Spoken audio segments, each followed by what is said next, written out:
And welcome everybody to episode number, what are we, 26 now? Yes, sir. Yeah. Episode number 26 of Mac Yak. Hopefully you guys are going to enjoy tonight's show because we have a special treat tonight.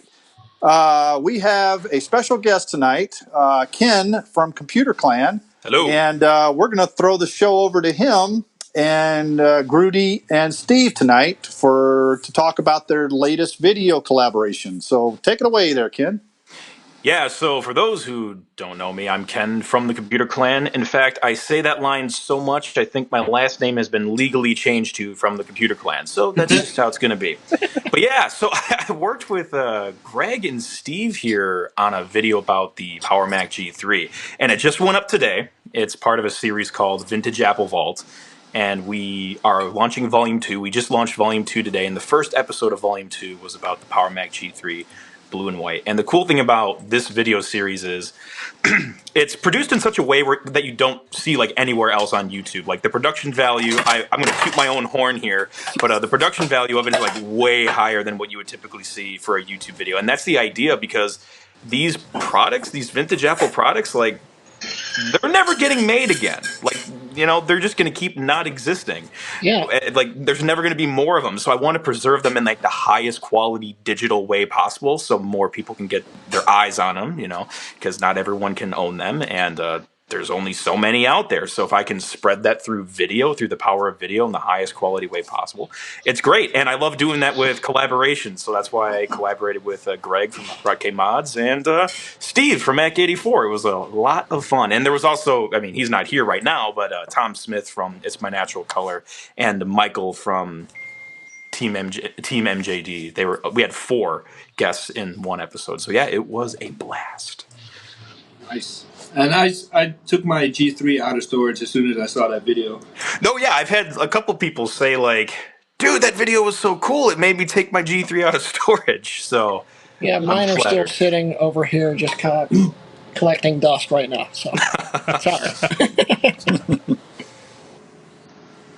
So I would say I don't talk publicly a lot about what else the show is going to be doing. I mean, we have a Patreon where we put some of the upcoming stuff. But I thought, you know what? Mac Yak's pretty great. It's cool to be here. So I was going to spill the beans on like some of the future episodes. That's going to be information I have not shared anywhere else. So I think that'll be kind of fun. Sweet. Good stuff. Ooh. How about we want to hear the flip side. So Greg and Steve. Yeah. You told me in private that it was a nightmare to work with Ken. Can you tell me a little bit more about that?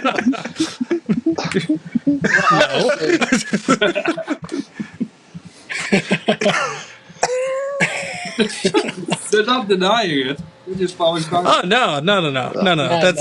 That's all lies. No, you said a ration of water of 5 milliliters a day was okay.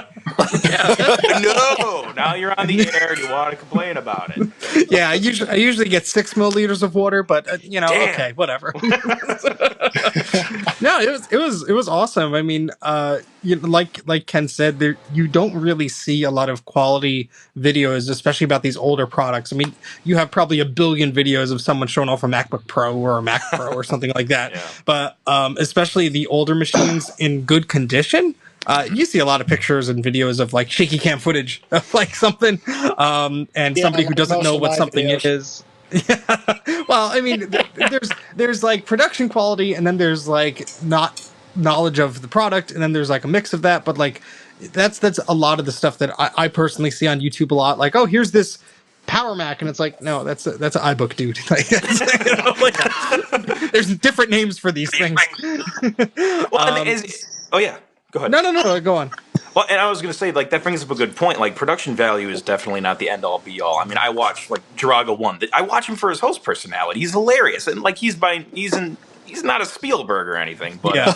like, so it's mostly the host personality why I think people watch certain channels. But I just wanted to kind of step that up a little bit and say like, hey, I want people to be able to enjoy the imagery, even if they completely hate me. I just want them to enjoy the pretty pictures, you know. So yeah, that's why I wanted to make sure I really put the production value into it to preserve it as long as possible. And it looks awesome. I mean, you did at some point, I think it was halfway through or towards the end, in the video that you released today, there's a close-up where you pan over the back of the G3. You can see the fan spinning inside. Oh, yeah. It's like, dude, how many megapixels are we talking here? That's the crispest image I've ever seen of the back of a G3. Oh, yeah, it definitely looks great. Yeah, you've never seen a G3 so close up in a video before. I really never have. So, I might as well talk about the technical shit, too, because I'm sure people like the behind-the-scenes stuff. So, I shoot all that stuff on a Blackmagic Ursa Mini. And fancy. Right, so it's a 4K sensor, so it's actually fewer megapixels than, like, a 5K sensor.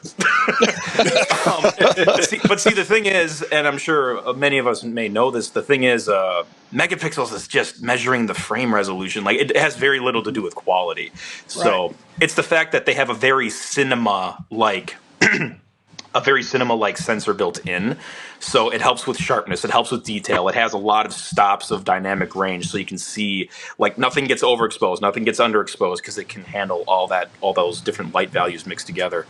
And you bring it into Final Cut Pro, editor of choice, and color it up, and it just looks great. And that was also shot with what's called a probe lens. It's by a company called, it's either called Venus Optics or Laowa, Laowa. It's some Chinese thing. Anyway, it's called the Laowa probe, and it's like a lens that's like maybe like 16 inches long. Yeah, it's like a 16-inch long lens, but it's got a really, really tiny iris and like a really, really tiny lens in it, and it's like a telescope kind of, and you can just zoom that thing in and get really close up. So those shots that you see of like the camera flying over like the capacitors on the logic board and all that stuff, it was all shot with that lens, and it's basically a macro lens. So tell me again how production value is not important. I mean, what the hell?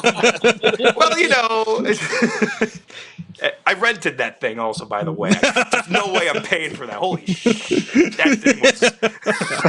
Oh, I'm sure.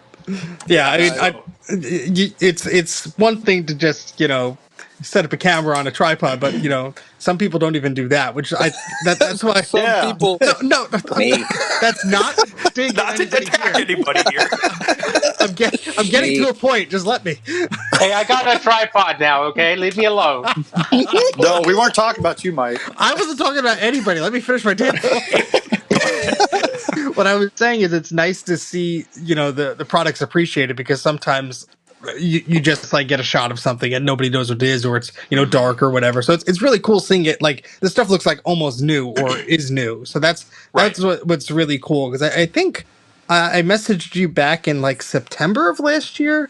And we were going back and forth a little bit, and that's when I first saw one of your Apple Vault videos, and I was like, "Whoa, this guy knows what he's doing." Everything looks nice. It's not like, I think this was made in 1998 or 2000. I'm not sure. Yeah. So I'm like, all right, I like this guy. He's cool. Yeah. So, yeah. Go on, Ken. Okay. So I first of all, thank you. I'm flattered. It's getting warm in here. Actually, literally is warm in here. Like, my air conditioner is broken and it is driving me crazy. Didn't you just move? I moved where it's warm.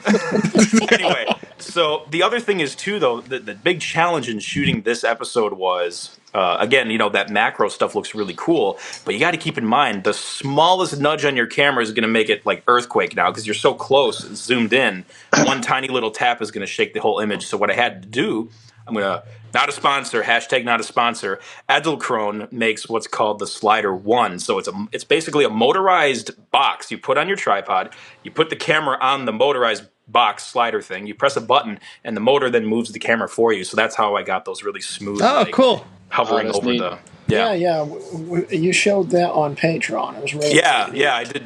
Exactly, that's the same one. And it's just, you can't really trust your hands to be that steady when you're zoomed into a capacitor the size of a chickpea, Damn, I'm going to have to go be a patron now, see? I want to go see all that stuff. There you go, yeah. There's behind-the-scenes stuff. Behind the scenes. No, but I hear what you're saying about production quality not being everything, but it's kind of like food photography. Someone takes a picture of a pancake, you're like, whoa. Toss that in the trash, and someone else takes that picture and like, I want that pancake. And when I saw the video today, it's like, oh, I just want to sit there and touch my G3. I'm not even going to power it up. I just want to sit there and touch it. There you go. Mission accomplished. I didn't even know that. It is very dirty, but But it's so right. gonna fan myself off with these flamingos. Hashtag Steve Jobs licked it. Well, yeah, like Steve was talking about how we first met Ken. I actually joined his Patreon like the day that he announced it, and just put a community post thing on Patreon explaining how much I loved the channel and how big my collection was, and Ken just responded like instantly. Yeah. He was very impressed on exactly what I was doing and stuff, and he was very interested. We started talking, and that's how I ended up there. That's honestly one of the really cool things about Patreon. Not only is it a way to, like, obviously get a little more money for the channel, but I think you get some of the more, like, serious viewers, and you can have some of those, like, private conversations and, like, start a collaboration. Heck, I think that's how... I think that, Steve, did you do that? I know you contacted me through something. Yeah, I saw you, you posted something on Twitter or something like, hey, be part of the show, and that was, like, late last year, and I got around to emailing you. So I think that's how I found you. But I remember, like, seeing some of your videos suggested previous to that. Yeah. So, like, it's so cool that, like, people can be on Patreon or, like, on Twitter and then just contact me and, like, hey, now we're working together and doing stuff. And, like, I'm not that kind of guy where it's like, oh, I'm never going to read my email. Honestly, I read, like, every comment and email that I get. Not saying I reply to all of them, but I do read all of them. Yeah, it's dedication. It's pretty cool. So, like, one of my favorite moments of that, this was actually just kind of like what Steve was talking about. I do, like, have that lower third that says, like, hey, submit your photos to the show or whatever. And one person submitted a photo, and it was of an Apple One. And I was like, okay, this guy is watching my video and he has an Apple One. Well, I go look him up, and it turns out, I forgot his full name, but he's like Jimmy G on Twitter. But he was the program manager for Internet Explorer on the Mac back in the day. Oh, wow. And he lives in, I think, Dubai, and he actually is the custodian of an Apple One. The funny thing is, I found his Twitter, and I was going to go contact him to ask him to be on the show. But like 2 weeks, 2 weeks, I haven't contacted him yet. But like 2 weeks later, he contacts me instead, and I'm like, what? So maybe I'll get him on the show because he has a freaking Apple One and it's operational. Cool. Like, yeah, that's really cool. There ain't many left that are operational. That's for sure. Yeah. I've never looked it up, but is there any footage of operational Apple Ones on YouTube? I think so. Yes, there are. There is, though. Yes, there are. I've actually saw a few of them where people actually have a real Apple One, not a remake board or anything. Yeah, replica. I mean, some of them have replacement chips in it, of course, but the board is actually what you're paying for, pretty much. Yeah, that's probably worth a plane ticket just to film that in person and touch it. Right, and like I've thought about that, and that's the other cool thing too. Like, with the internet, there's flexibility. So, like, sometimes I'll fly places, but sometimes it'll be just like what I did with you and Greg, and it'll just be like, hey, you're kind of quote unquote phoning in the lines, but it's actually done well, so that's great. But I did go to California though to film HAP, the vintage prototype collector, because I was like, I got to see this shit in person. Yeah, I've been a huge fan of his collection for a long time. Is that the link that was going around on Discord last night or the day before? Did someone send the link? The vintage collector that Nick was posting? Yeah, there was like nothing but prototypes and stuff. It blew my mind. Beautiful. Oh, boy. It might have been him, but yeah, he has Yeah, put that link in the YouTube chat. I forgot his website name though. It's in my bookmarks. Because he had that dual 1.5. Oh, that was amazing. Okay, it's a little bite different, BYTE, a little bite different.com. But yeah, so I flew out to California and I filmed this gentleman, and he goes by Hap, that's his name, and he has this cool shit, man. Like he had a PowerBook G5 prototype or something like that. Like, whoa! What? Yeah, that's the guy I saw. Yeah. Yeah, it blew my mind. And the thing is, I didn't really think about this until I saw it in person. Like, you look at this thing and it's like, oh, it doesn't really look like a laptop. It looks like an aquarium that folds open. Like, it's a prototype, so it's not going to look like a real product. But yeah, I think the sticker said G5 on it, and I was like, Yeah, that's crazy. Well, It he has was some incredible. dead images on his website there, but Yeah, I think a few are broken, but hey, you're about to see a lot more images good. on the devil. Moving images. Moving images. It's called motion picture. Speaking of that, and it kind of falls back on the video. I had no idea about the history of Final Cut Pro. That was pretty cool too. Right, yeah. I learned a lot doing the research for that part too, and that's kind of a subject that's near and dear to my heart because video production is my career.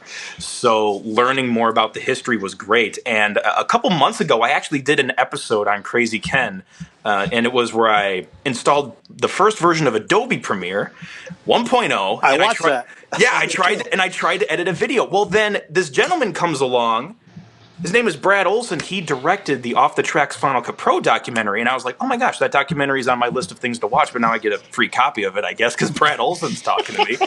So he talks to me, and he says he sent the video to Randy Ubelos, the guy that was the developer on Premiere and on Final Cut. So did he watch it? I don't know. I just know the video was sent to him, and I guess that's good enough. But yeah, during that process, talking to Brad, watching his documentary, watching the Michael Horton Los Angeles Creative Pro user group interviews, I learned so much about Final Cut, and I was like, wow, this history is big.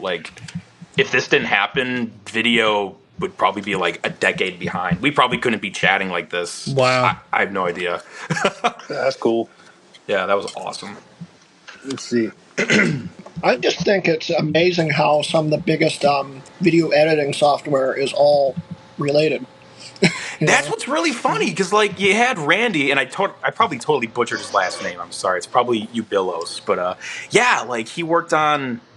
he worked on a program called Real Time. It was originally called Scrunch, and then it became Real Time. Then it became Premiere, and then he goes to Apple Macromedia, and then Apple, and then he does Final Cut. And it's the same dude's DNA, just different software. Wow, so. that's really neat because you sort of if you were not privileged to that history would think, oh, everyone was sort of doing their own thing at the same time and it just happened to come together. But it's no, it was this one guy that had the vision for this, and he went through all these companies and this big product developed out of it. I mean, that's pretty crazy. Yeah, my favorite part of that little segment of the Final Cut Pro history was when Randy was telling the story about being, I think he was in the boardroom at Macromedia, and the one guy was like, unfortunately, you don't have jobs at Macromedia tomorrow. And then Steve Jobs stands up and says, however, you'll have a job at Apple tomorrow.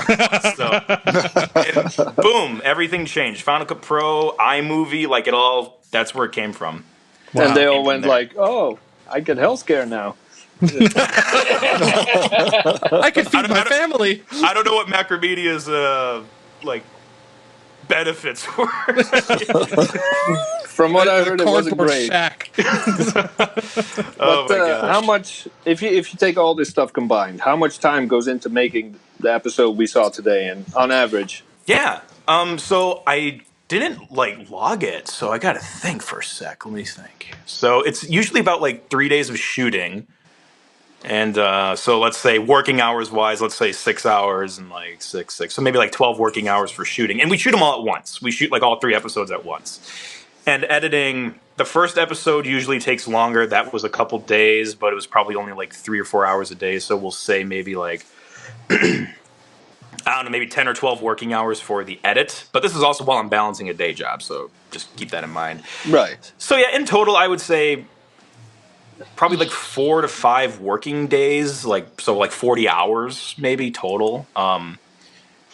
But we shoot it all at once and then we start editing. And the first episode takes longer. The second episode usually goes quicker because now, hey, you have the template and the procedures built out, and then it goes way quicker. But yeah, shooting is typically an all-day thing for a couple days. How do you avoid I know you probably script it out and maybe sketch up some storyboards of what you want to show, but I mean, personally, I'm guilty of this. I'll write a script, I'll go through the process of thinking everything, and then I'll come to the point I didn't get a shot of the box from this angle, and drop everything, go back and shoot it. How do you avoid that stuff? Do you try and plan out as much as possible, or? Yeah, honestly, coming back to your other point, those hours weren't even counting pre-production. If we count pre-production, now we're talking a lot more time. I was just talking about the shooting and the editing. Yeah, so I planned the shit out of it. I have a bulleted script. I have a schedule with call times for crew, and like this needs to be done by this time. This needs to be done by this time, and a shot list. So it's like shot list, shot with this lens, B-roll, rear shot of G3 fan vent or whatever. Like every shot is on a list. So that's how we make sure we don't miss anything. Oh, cool. But nobody's perfect. So like how I said, there's typically 2 days of shooting. That second day is also usually pickups. So if something gets missed or we want to reshoot something a better way, we budget a little time for pickup shots. Cool. Mm-hmm. Okay, I suddenly feel very bad now that I record, edit, and upload in under 2 hours. Well, yeah. Well, here's the cool thing. On the flip side, my Crazy Ken show, which is way more raw, like that's still maybe like 6 to 8 hours per episode, but like it's super raw. It's no script. It's shot, edit, done. Like, but that's more comedic and raw and fun. Well, that's a question I was going to ask you about the Crazy Ken episodes. Is where do you get your ideas to do crazy things like that? Like, installing this on this. So the cool thing about the Computer Clan is we really encourage the whole like two-way street mentality. Like the audience will teach me stuff, I'll teach them stuff. So what happens is a lot of times they suggest things, and I put them into I use this project management software. It's called Asana. I have a column on there that's called ideation. All of the ideas sit in there, and then it's like, okay, I need an episode for this week. I'm going to take this box and put it into pre-production, plan it, and then put it into production, shoot it, edit it, So that's where all the ideas sit. But the other way I get ideas is people usually come to me and go like, Ken, my laptop doesn't turn on anymore. And I say, I'll fix it for you for free if you let me fix it on the show. So that's another way I get content for the show. Yep. Note to self, send Ken my crap. And that's the other thing too. Like some people will just donate stuff. One person just donated like a PowerBook 170C or whatever it is, I'm like, wow, this is super nice. I'll get to it in like July on my Flamingo calendar. Like, but yeah, well, if you look at other YouTube streamers, like for instance LGR, he gets a lot of donations, or the 8-bit guy, they get donations and stuff. So I see that happening, So that'd be interesting to see some of that stuff that you get donated and make a show about it. Absolutely. And I can't wait to get to it. And sometimes it sucks not being able to tinker with it right away. Because like right when I got the box, I was like, oh my gosh, I want to play with this, but I want to play with it on camera. So I lock it away in a closet. The one thing that really kills me, because you're talking about donations and stuff, is for instance, that episode where you were on the Apple II, and you were talking about how you had recycled your floppy drive. Oh, I'm such an idiot. Oh, that killed me. So the story behind that was I had two Apple IIe's, and I thought, keyword thought, I had two uni discs. So I recycled the Apple IIe, and I kept one of them because I needed to save space. So I kept one of the 2Es. I thought I still had two like uni discs. Correction. I recycled the 2E and I recycled the Unidisc, so I thought I had one Unidisc and one 2E. Apparently not. So I go back through like my old videos from like 2008, and I find out there's an episode where I disassembled the Unidisc to show what's inside of it, and I recycled it after that. Like an idiot. Yeah. So I felt really dumb. Trust me, I felt really dumb. It's just the recycling in general that kills me. I mean, no, totally. I totally agree. I totally agree. So that's why I'm trying to like rejuvenate that with like, okay, now I'm going to collect them and preserve them in this awesome video format called Vintage Apple. Oh, we've all done stupid things. Grudy doesn't throw anything away. Everything he keeps. I have a literal stack of dead hard drives like this tall. Oh, man. Maybe even taller than Build that. a fort. Yeah. I never get rid of anything. To make you feel better, Ken, I had recently picked up a Mac Plus that's in pretty good condition, and the reason I picked it up is because I had a Mac Plus probably 10 plus years ago that I don't even remember how I got it anymore. I just remember I had it and didn't work. And I remember turning it on and it scared me because like the color, the black and white bars showed up or whatever. And I just didn't have room for it. So I wanted to get rid of it. And I ended up like giving it away for like $1. Yeah. and I found the photo. I took a photo of it on the asphalt next to my car before the guy from Craigslist went to pick it up, and I found the photo and it just haunts me. I'm like, oh no. Yes, that's exactly what happened to me. Like, that's how I had to backtrack. Like, what happened to this Unidisc? I look at the photo of the stuff I was recycling. There it is in the corner. Shit. But here's what also happened. So I didn't just want to recycle them. I wanted to give them away. So I took a photo of the dozen computers, and on Twitter, I was like, guys, I just need space. I might be moving soon. Just take them. Do you want them? Just pay the shipping. I'll ship them to you. Whatever. Just take them. I don't want to recycle them. So a week goes by, nothing. I post another tweet. Nothing happens. So I'm like, you know what? We just got to recycle them. So we recycle them. The next day, 2 offers. Sorry, they're gone. Shit. So felt bad, but whatever. Speaking next time, Ken, recycling. Right. I was gonna say next time, Ken, just send it to Greg. Now I know. I know. You'll have me and Greg fighting over it. So recycling is bad. Okay, we want to make sure that it ends up in the hands of someone else that can use it and tinker with it. Upcycling. So now time for some public shaming. You look at the chat there, and you see Brock. His name is Brock. He plans to start shooting his old G5 because he doesn't know how to use it. So everybody give some public shaming to Brock in the chat. Brock. Don't poke your eye out, man. You don't shoot Macs, you shoot PCs. So yes. Does anyone remember that video from 10 years ago where that guy raised money to buy a G5 by promising he'd shoot his G4 on camera? Oh yeah. It worked. He raised over $5,000. I would have took that money, bought a blank G4 case, and I was already beat up. I know that's right. I thought it was still a good video, but yeah, I still it's feel hard. bad though. Yeah. So that's why I try to preserve them now. I refuse to watch the shows that purposely break stuff, and they get a crazy amount of views and all that stuff. And I'm going to be honest, I used to do that kind of shit because I thought, hey, this is getting views, this is fun, but that was years ago, and I look back on that and I'm like, whoa, no. No. Yeah, there used to be some. There used to be some game show. I think it was on Comedy Central 15, 20 years ago, and there was some weird thing where they would just destroy stuff. Like if you didn't win it in time, it would destroy it in front of your face. Oh. And I just remember they had CRT high definition TVs. This was back when that was cool. There was a CRT high definition. Yep, and they had a hammer. And the guy didn't guess the answer right in time, and a hammer cracked the glass of it. I'm like, dude, you're just wasting this. Yeah. Now that's e-waste. What the hell is this? That just turned me off so much. I got so angry. And the same show, they blew up on iBook, and I was like, no. Oh no, man, no. It's so sad. And Steve never watched again. Exactly. Traumatic memories. Well, have you guys ever watched those shows where people go and buy iPhones right out of the store? They show the iPhone. Oh, geez, yeah. And then they go and they destroy them. Yeah, there was the blender, even the blender guy. I don't know if you guys watch Will It Blend. Yeah, Will It Blend. Yeah, that was a craze for a while. I don't watch that, but I do get, and I kind of feel bad about it, but not really, because I'm me, and I'm kind of a dick. But people that stand in line for a month, that's a gross exaggeration, but they stand in line, they go inside. They come out with whatever it is they stood in line for, typically an iPhone. They take it out and they drop it on the floor. It's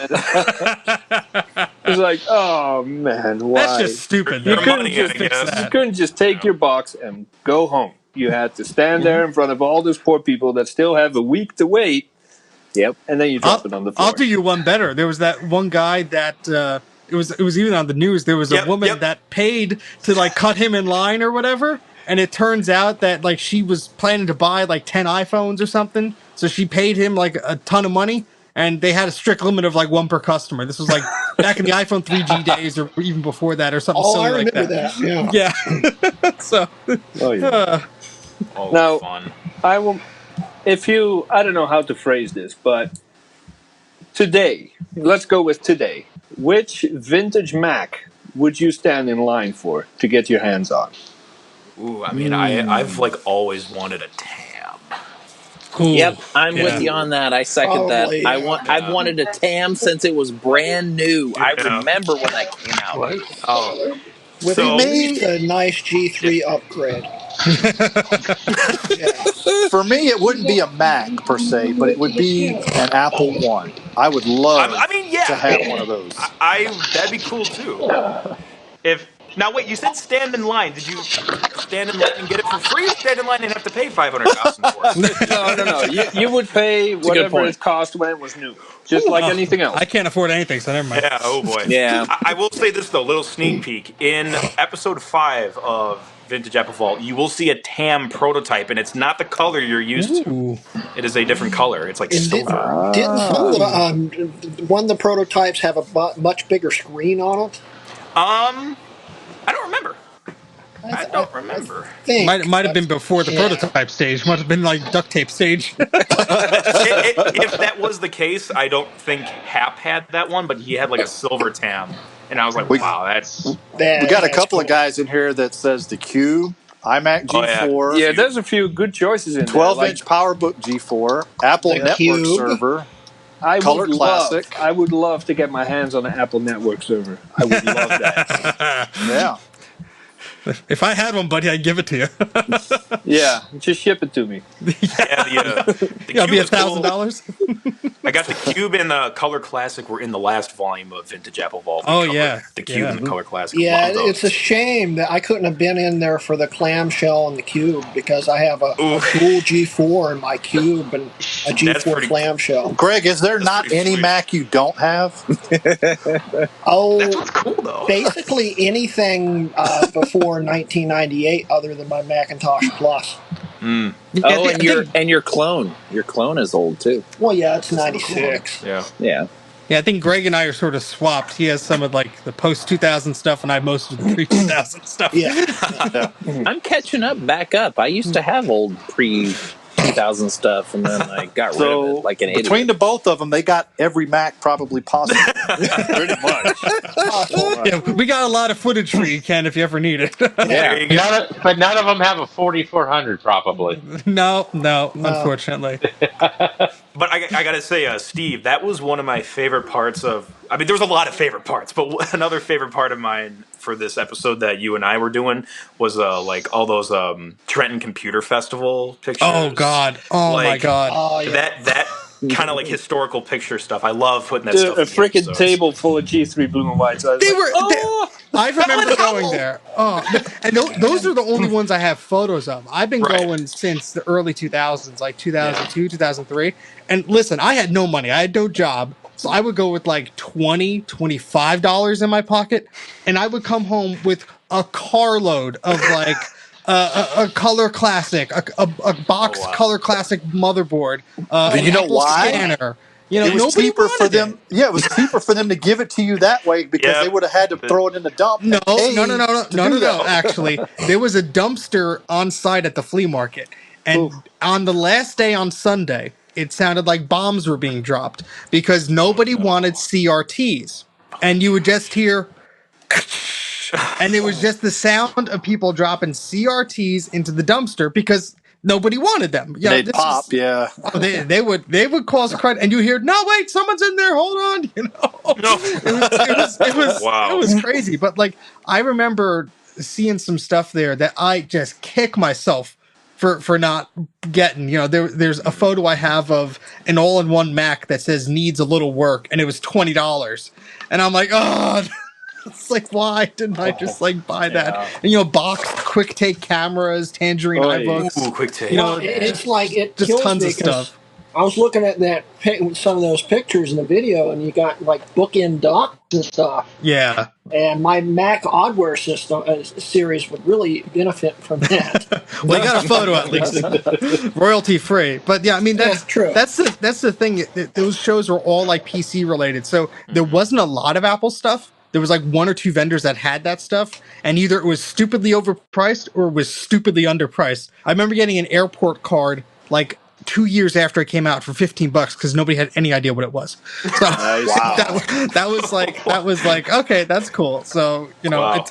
I'm actually trying to work with the founder of that festival because it's been going on for almost 50 years now. And I'm sure they have photos and stuff. Their website is bare. There's nothing there. So I actually want to like try and archive and preserve some of the stuff because like Bill Gates spoke at one of them. There's a lot of like people that have like actually attended these festivals and stuff, but there's like no documentation or history of it. So I just looked through the photos of the events that I happen to go through in the past 10, 15 years. And so hopefully something will turn out of it. But yeah, it's drool worthy looking at that stuff, and I kick myself. That kind of semi segues this one thing I could share here. So there was one person that did donate that PowerBook 170 and all that stuff, and then he also had a magazine, and he wasn't going to donate it. He was going to sell it for a low price though. And I don't know if I can work this into an upcoming Vintage Apple Vault episode, but it was the premiere issue of Mac. With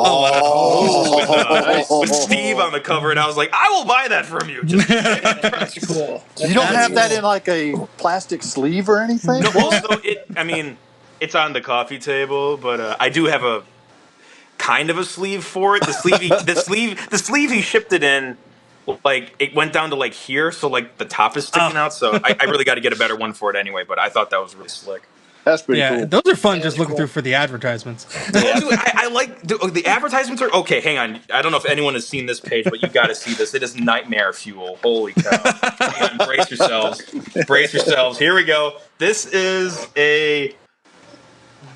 for something. I don't even know what it is. But like this is the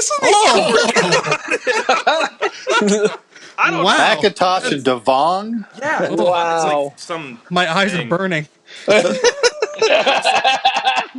The other thing I really like about like these old magazines is like the interviews. Like you got a Bill Gates part in here. They're wonderful. Bill Atkinson, like it's awesome. So yeah, that's cool. That's pretty cool. I used to have I had a collection from when the late '90s, early 2000s of I bought those Macworld stuff like that. Yeah.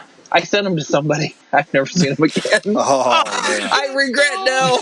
Thankfully, you can get a lot of them on archive.org these days. There's a nice preservation movement, but it's nice to have the physical ones in hand. I think Jay has all of them too. Oh, I got a lot of them, and I download them because even websites like archive.org, you don't know if they're going to be around forever. Yeah, No, totally. So I got like.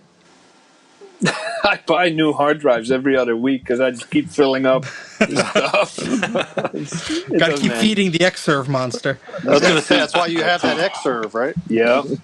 So Greg, have you like when I'm not I'm trying to think of Greg when you started collecting Macs, and then Ken when you started collecting Macs. Like it sounds like you were like you started and you stopped, both of you guys. And I'm just trying to think of the timeline there. Which Greg? Yeah, I was thinking of Greedy first, but okay. Well, I never really collected Macs. I was a PC guy until 2015. Okay. That's what I thought. Yeah, and then I ended up with an iMac G4 that I turned into a lamp, and that didn't work. So I had to buy another G4, and I combined the two parts into this Franken Mac, and that basically started me collecting them. Nice. Hey, Luke Miani has the copyright on Franken Mac. Remember? I originated. That is not true. Just I kidding. also did that. That's 3 people on that one. He took it from one of us. I mean, what about you, Ken? Yeah, for me, I didn't really plan it. It just kind of happened. So here's the thing, and I don't know if I've told this whole story to a lot of people or not. So best time to share it now. So when I was younger, I used a Mac. It was just the family computer. I was like maybe 3. I didn't really know that there was a different brand of computers out there other than Macs. It was just, hey, this thing can play Putt Goes to the Zoo, whatever. That's the reason why I started collecting PowerPC Macs, so I could play games like that. There you go. There's a lot of games, yeah. So I had that. Then our family switched to a PC for a bit. Then we switched back to the Mac. So then when we switched back to the Mac, that's when I started getting into video editing and stuff. And so then I was like, wow, I'm really interested in like the history of this stuff. So I like look up, iMac on YouTube, and then I see the keynote of Steve Jobs presenting the first iMac, and I'm like, holy shit, this is cool. I never seen this before. This came out forever ago. So I wanted to buy a G3. I didn't buy the original G3 because, I'm maybe like in middle school at this point. So I buy like a $50 Indigo G3 from eBay. And that was my first computer in the collection. And then I collected a bunch. And then, kind of like what you were saying earlier, I did stop for a bit. I tried to sell some and regrettably recycled some. But then I started doing more YouTube stuff again. And I was like, oh, I got to do videos on these things. I got to buy them again. So yeah, I started building. I built the collection back up. It's not huge, but like it's growing. Plenty of things here's to a do good videos on. question. Yeah, What is like the rarest Mac you own? I would probably say it's the Macintosh TV because those were only made for about 4 months. Yeah, I have one too. Unfortunately, yours works. Right. See, that's the thing. Mine works. It has the keyboard. It has the mouse. So I would say that's probably the rarest one I have. Yeah. Wait, you have the black keyboard and mouse that goes with it? Yeah. Yes, sir. Congratulations. I mean, that's amazing. Yeah. Thank you. Jeez. Yeah, the gentleman that sold that to me, I'd like to get him in a future that would be cool. episode because he has a Mac repair shop and he has a mini museum in there. So I'm like, yeah, I'm gonna go back there. Yeah, it's interesting because I know you have that, and then when I saw I think you posted a Twitter thing or something, and I sent you the picture of the remote that I have for mine. Oh, that's right. Yeah, because the guy I bought it from, he got it off QVC or whenever it was like sold. Like he got it when it was new, and he had 2 remotes. And I said, "Why do you have 2 remotes?" He said, "Oh, I sent away for the other one." So I don't know. He has like the newer one and the original one, which is like this weird little credit card style one. So that's right. There were like 2 different styles. But yeah, it's strange. I'm glad you contacted me about that though, because thanks to you, I now have B-roll of the remote that I put in the Crazy Ken episode because I don't have the remote. I was going to say he has a working TV. You have a working remote. Yeah, there we go. Yeah. Set up a bunch of mirrors. I could control it. I could have sworn there was a Mac where the remote could clip in and pop back out the side of it or something. Not that I recall. Yeah, there was an HP that did that. But yeah, HP did that too. I know later Apple. I know Apple did the whole magnet thing where it magnetized. That might. I don't remember a push thing, but I could be wrong. So all the planning, you were talking about the lists you keep and all that stuff. Yeah. And I'm just curious, do you run this as a company or is this just a hobby? So the Computer Clan is just a hobby. It is not a company. Does it make money? Yes. There's sponsorships, there's advertising, but it is not like I don't have full-time employees. There's no payroll. So it's mostly a hobby with some business stuff that goes on with it. Well, because you definitely you're making enough money to. Yeah, you're basically making enough money just to keep it going. Yeah, I'm making enough money to keep it going, but also to be able to do things like go to California and film more stuff and have fun. So it makes enough money to do that. But also, I'm a huge fan of you don't want to put all your eggs in one basket, but you also want to have multiple chickens making those eggs. So I do freelance. I do Amazon affiliate stuff. I do YouTube ads. I have a day job where I edit for other people, and I do post-production supervision. So I wear many hats, and people sometimes ask what do you do for fun in your free time? And I'm just like, what? What's that? I mean, basically, this is my free time. I love doing it. So. That's good. It shows when you make your videos. It's not like some of these people are like, here, I have an iBook G3. Yeah, G3. It's like, all right, this guy, he doesn't care about this. Yeah. So. A quick one more question about your go for it. Your videos, and then I'm moving on from that. But I mean, it might be a weird question because you've been doing this as a day job. So it might be hard to think back to this, but to anyone that wants to start a YouTube channel, doing stuff about vintage computers or race cars or whatever, and they're like, no, I don't have the right equipment, I don't have good lighting, I don't have this, what do you recommend? How do they kick themselves to just do it? Right. So what I tell them is, I had none of that shit either. So here's the thing, though. This is the thing that makes this question hard to answer, like you predicted. When I started, I was a naive, stupid 13-year-old that didn't know anything about doubting myself or questioning myself. I just did shit. So like I never thought about am I ever going to be able to afford this? Oh, are people going to like this? What if people don't like it? I never thought about that stuff. Like, self-consciousness is a thing you learn as you grow up, unfortunately. Right. But when I was, tiny, I didn't care. So I just made stuff. But the thing is, going back to that production value thing, yeah, production value can be great. It's definitely a thing you can like use to sell your channel. But I just think you got to have a good host personality. You got to make it feel like the audience is hanging out with you. Take their suggestions sometimes. Yeah, acknowledge them in a video. Say, hey, this guy, your Bob, whatever, gave me this cool idea. Yeah. Thanks. Just make them feel like they're hanging out with you. I'd say most of it is host personality. I think that's probably one of the reasons why I watch a lot of different ones that I actually subscribe to. And like yours, I don't know how I found Computer Clan. I think it was in one of my recommended videos. And as soon as I watched it, I was like, man, I like these guys, especially Druga One and you were like, oh yeah, it was like, oh yeah, I like their personalities is what it is, right? And especially when you're installing stuff and it's like stumping you or giving you problems. Those installation sensations are gosh. It's like I started out with worse phone than this, but this is my filming equipment right here. Right, and that's the other thing I tell people too. I'm glad you brought that up. I'm like, when I started, phones didn't have any like video capabilities. So like you guys, like if you're starting in 2019, you have an advantage. Your phone can do like 4K. Like we can only do 4K. I had. This is actually going back to the FireWire conversation. I had a little DV tape with FireWire and bring it into the computer and edit an iMovie 06. You're fancy. I had a VHS camcorder with a PowerMax 7500 with the AV inputs on it. Oh, that's cool. I borrowed my father's camcorder and like downloaded like a 5-minute clip that took up like 700 megabytes on the hard drive. It's like 320 by 240. Ooh boy. Yeah, getting an iBook with a FireWire port and my brother getting a FireWire camera made a world of difference. Use what you got. Yeah. I could see Rocky's handling damage control in the chat. Sorry, that was just the funniest typo ever. I know, I screwed that up. I can't believe I typed that. I love it. Fuck. I'm sorry, Rocky. I had to. I am bright red. He's talking about cigarettes. That's what he's talking about. Oh, that was amazing. Yeah, he's talking about cigarettes. Don't worry about it. I'm trying not to interrupt you guys, and I'm just sitting here dying. Oh, that was the biggest typo ever. I'm so sorry.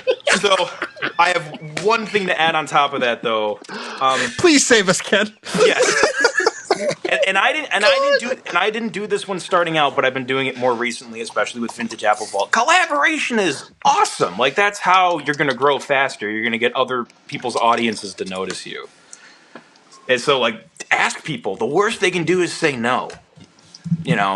That's great because there's a lot of people that think, oh, I just want to do it myself. But film is like a collaborative thing, and so that's something that like I've learned it again and again from like watching like DVD bonus features and like talking about directors talking about this or that or whatever. Yeah. And like, not that I want my channel to be like that slick or whatever, but it's like, that's something I think is important because people say, oh, well, I want to do my own channel and I want to do this and that. And that's all well and good. But like, you have a computer. I had the remote for it.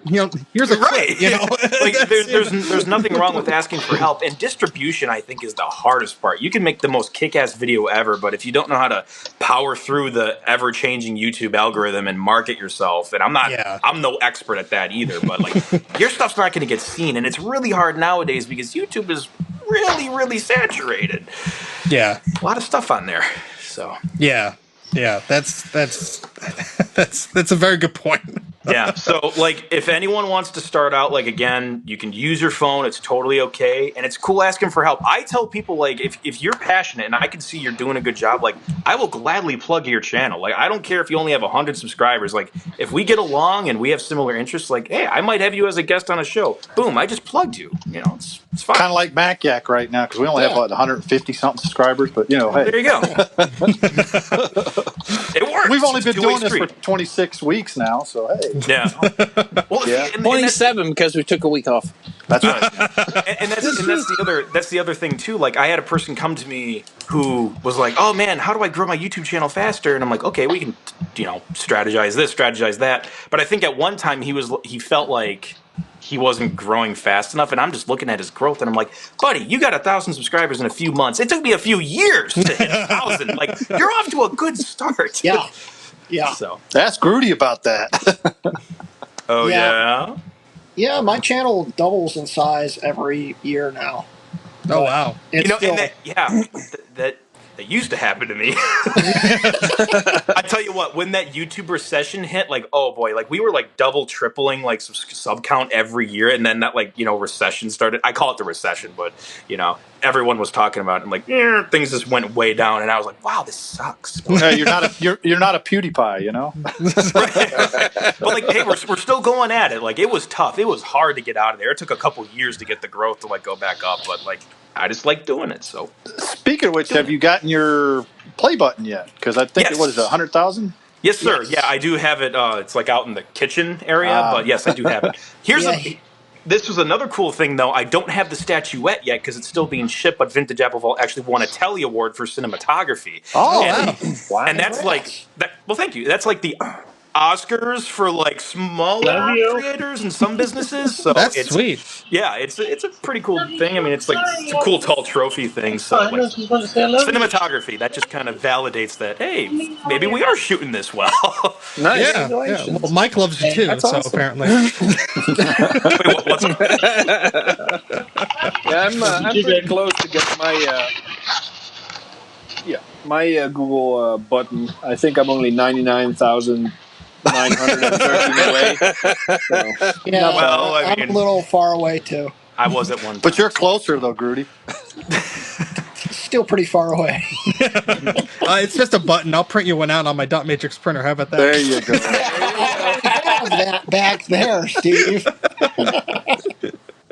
So actually, when I hit 50,000 subscribers, I wrote a skit for like a cardboard play button. Like it would be mailed to my door, and I never shot it, but yeah, I did do a script for like, or it was like 75,000, whatever. But yeah, I've been considering turning this broken MDD board into a play button when I hit. There you go. I like how you wrote "dead" on it so elegantly. Oh yeah, it's very dead. Dude, everything he has that's dead in one way or another, he sharpies it. Like I got some power supplies that might not be dead any longer. Because I have working parts and broken parts all in the same pile. So there's two reasons why he gets dead stuff. One is Colin if he tries to overclock it, or Jay if he tries to overclock it. That's true. That is true. So what we're saying, Ken, is don't accept parts from these guys. They may not work. Or they work really well. Oh yeah. At least on a limited basis. Now, if it's a G4, it will never work if it comes from Jay because he's already overclocked My MDD is running at a sustained overclock of currently 1.75 gigahertz. And there's only one bag of ice on it. That's all. No, I put the Xserve fan array inside the case. That's cheating. But it works. It is cheating. It works. Nice. Actually, in my favorite movie, Summer Wars, it's an anime film. There is a scene where they have a supercomputer, but it's in like a lot of traditional Japanese homes. They don't have air conditioning, so they're like, "How do we cool the supercomputer?" They literally take big chunks of ice and close it in this room to cool the computer. Like, oh my gosh, like, awesome. So I'm curious, Ken. You you said you started getting more Macs again and again. Yeah. Is there any tips that you had for like acquiring them, or like how do you find them? And I know now people are reaching out to you, but before that, right? Like before that, it would typically be just like word of mouth. Like it would slide into a conversation, like, "Oh, hey, I like Max," except way more smooth than that. No, it's usually just that, and it's like word of mouth. And then people will come to me and be like, "Hey, I know you like this stuff. I'm getting rid of these things. Do you want them?" Also, I used to do like summer help jobs, like IT in like school districts. We would clean out giant storage facilities of these old Macs. So like sometimes people would give me some from there, and then then like eBay. eBay was like the other place I would go. You actually got stuff for cheap on eBay? I did get a few. I got an iMac G4 for $30. It still works. It's actually the one in the Vintage Apple Vault episode. Wow. Okay, who was this guy that sold it? Because he probably doesn't know the eBay effect. He probably no, he did it. Like I got like a Quicksilver, I think, for like 70. I think. Wow, that's not bad. Yeah, so there was that some was good, probably shipping. Actually, it was free shipping. So, and here's the other thing, Matt. I don't think I've ever told anyone this because I don't want people to be like, "Whoa, that guy undercharged you." But that Macintosh TV with the black keyboard and black mouse, only $300. Oh wow! Mine was broken, but I paid $175. Very fortunate. But my board is toast. And I got to say, was that a little too low? Maybe the guy just wanted to get rid of it. I guess I didn't really know any better. I didn't say anything. But the fun thing is, on that Crazy Ken episode with the Mac TV, someone, don't know if this was bullshit, but he commented saying, "Whoa, I recognize that computer. I have that in a box, like in my basement." I'm like, you do? Seriously? And he's like, "Yeah, I'm going to put it on eBay." And like someone apparently bought it off of him for like $1,700 or something like that because he saw the video. Yeah, again, I have no validation that was true. That's just what he said in the comments. So you should charge a finder's fee now. Finder's fee. Right? I reminded you that you had something valuable. It's a reminder. 10%. Yeah, Crazy Ken's auction block. There's your new revenue stream. Oh, hey, let me make a note of that. Yeah. Okay, Ken, we got by Mac 84. Yeah, that's. we got a question in the comments here. Sure. Landos wants to know, what is your absolute favorite Mac ever, whether you own one or not? Okay, before you answer that, sorry, you really need to stop calling him Landos. It's pissing him off, man. It says Lando's hair. No, It's Landos. It's a Okay, whatever. Yeah, I mean, And if anything, just say Dana. Yeah, Dana works. There you go. I would say in terms of the ones I do own, I really like the Mac TV. I just like black. It's cool. But in terms of what I don't own, again, the TAM. Just love that TAM. So you don't own one, or you? I don't own a TAM. That's like on my list. Wish list. Yeah, there you go. It's on everybody's list. Yeah. Now I have to say though, I'm going to say this once: is I think anybody that was born early enough to know what a TAM is, for the most part, that is their dream Mac. Sure. Like we saw it brand new. That's the one we want. Yeah. Unless you're, GT. But it's not my dream Mac. I say it's not mine either. I wouldn't mind having one. Oh, if someone shows up to my door with it, I'll take it. Yeah, I would only want one because of the resale value. I wouldn't use it. I wouldn't. I wanted it brand new. Back when it was brand new. It was so cool. It had the drop-down front-loading CD drive. It had the LCD. It was amazing. Yeah, and it was so expensive. The only Mac delivered it to you in a limo. Exactly. Like when it was released, the G4, the PR and the marketing around that G4 was so good. Everybody wanted one, especially with the whole Department of Defense thing with the tanks and all that. Oh my God! I was looking at the pictures on the website and I was like, one day. I was like 15 at the time or something. It's like one day I will have one. I didn't know I was going to be 35 when it got to that point. That's the only Mac I've ever wanted really bad, and the TAM, I don't know, it just doesn't do it for me. That's cool. Yeah, I have that commercial as I think the first video in my G4 Mystic Gigabit Ethernet Tower video. Yeah, it's a great commercial. The same with the G5. Do you remember that commercial?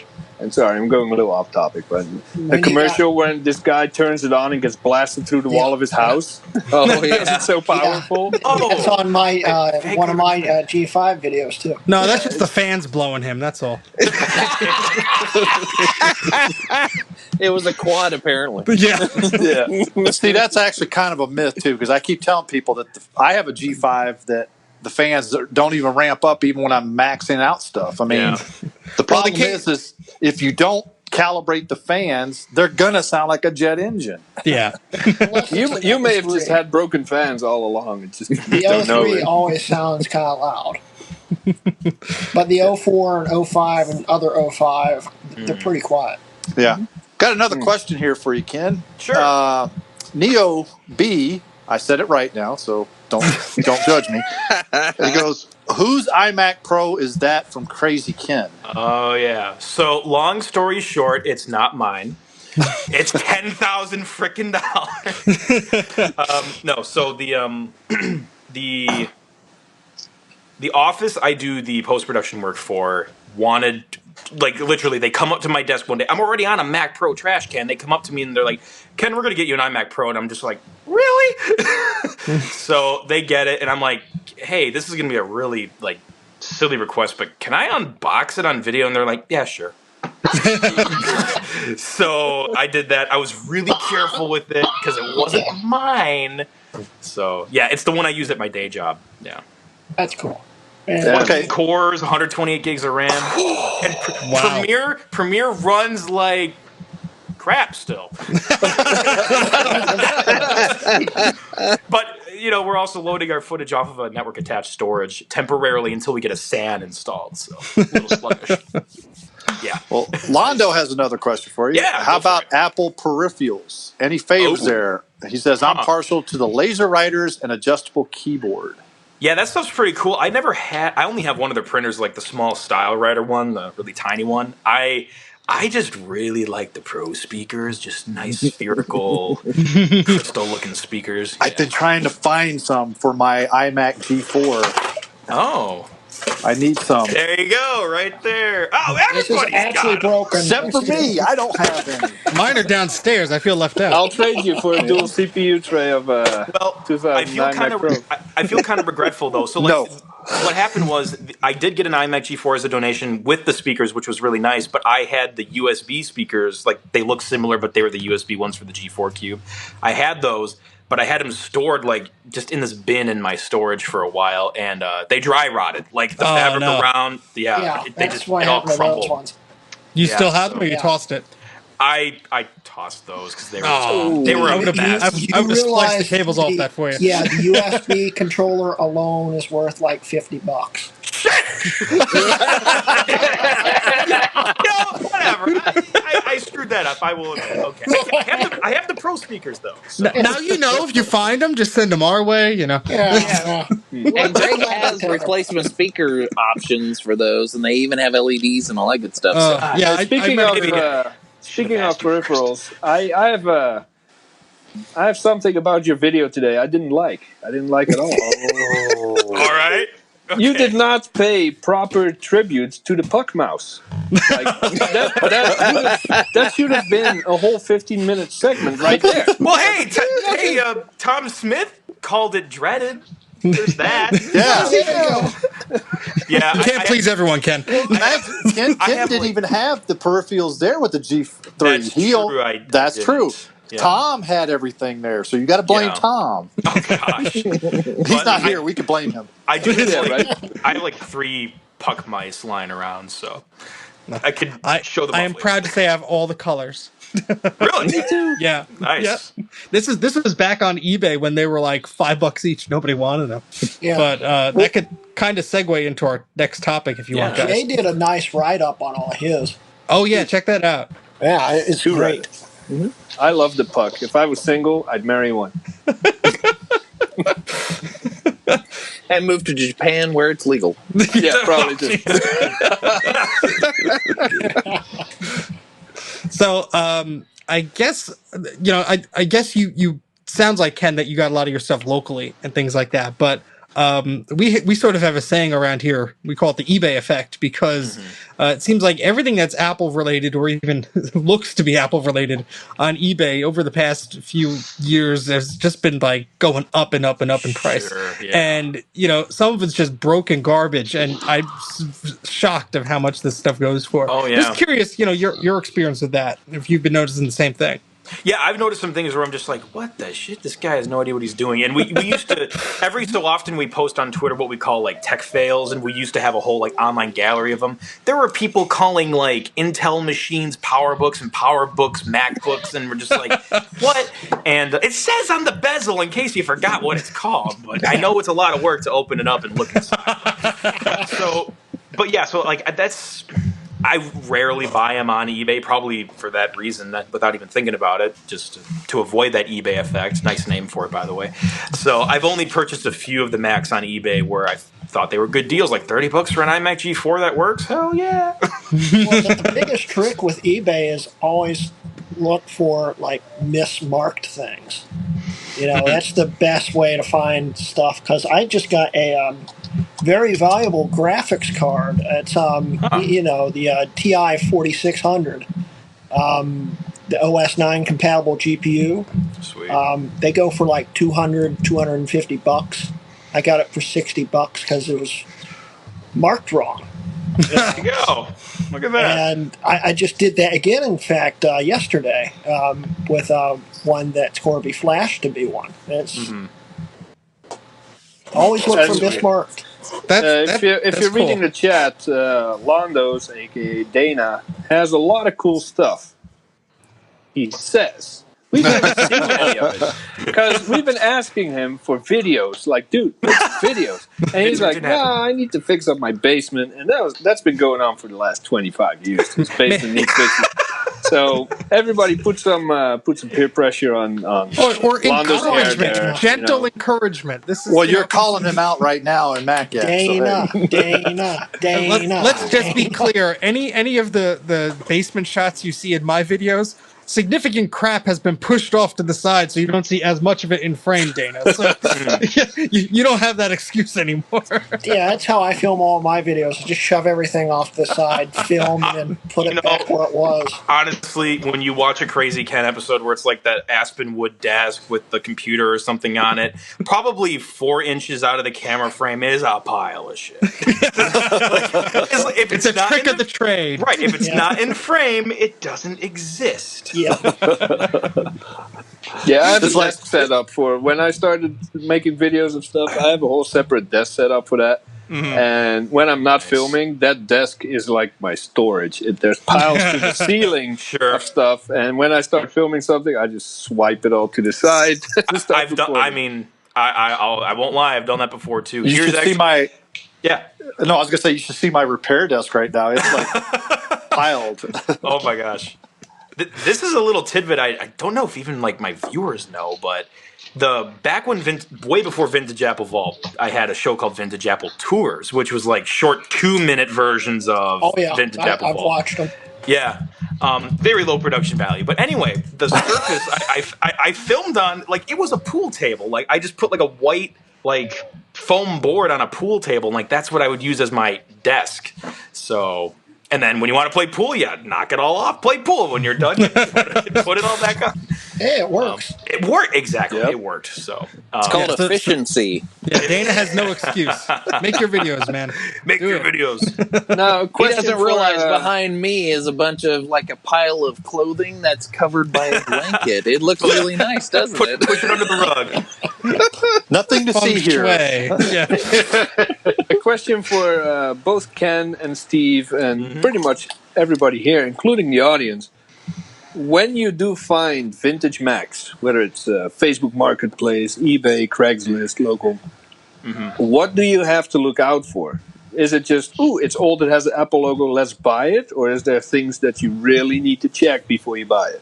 Like, I always make sure, like, you got to make sure, like, is it for parts or not working? Is it new? Does it come with the power cord? Does it come with the hard drive? I always got to make sure it comes with stuff. And if it doesn't, I need to make sure, do I have that part? Yes, I do. Okay, I'll buy it anyway. Yeah.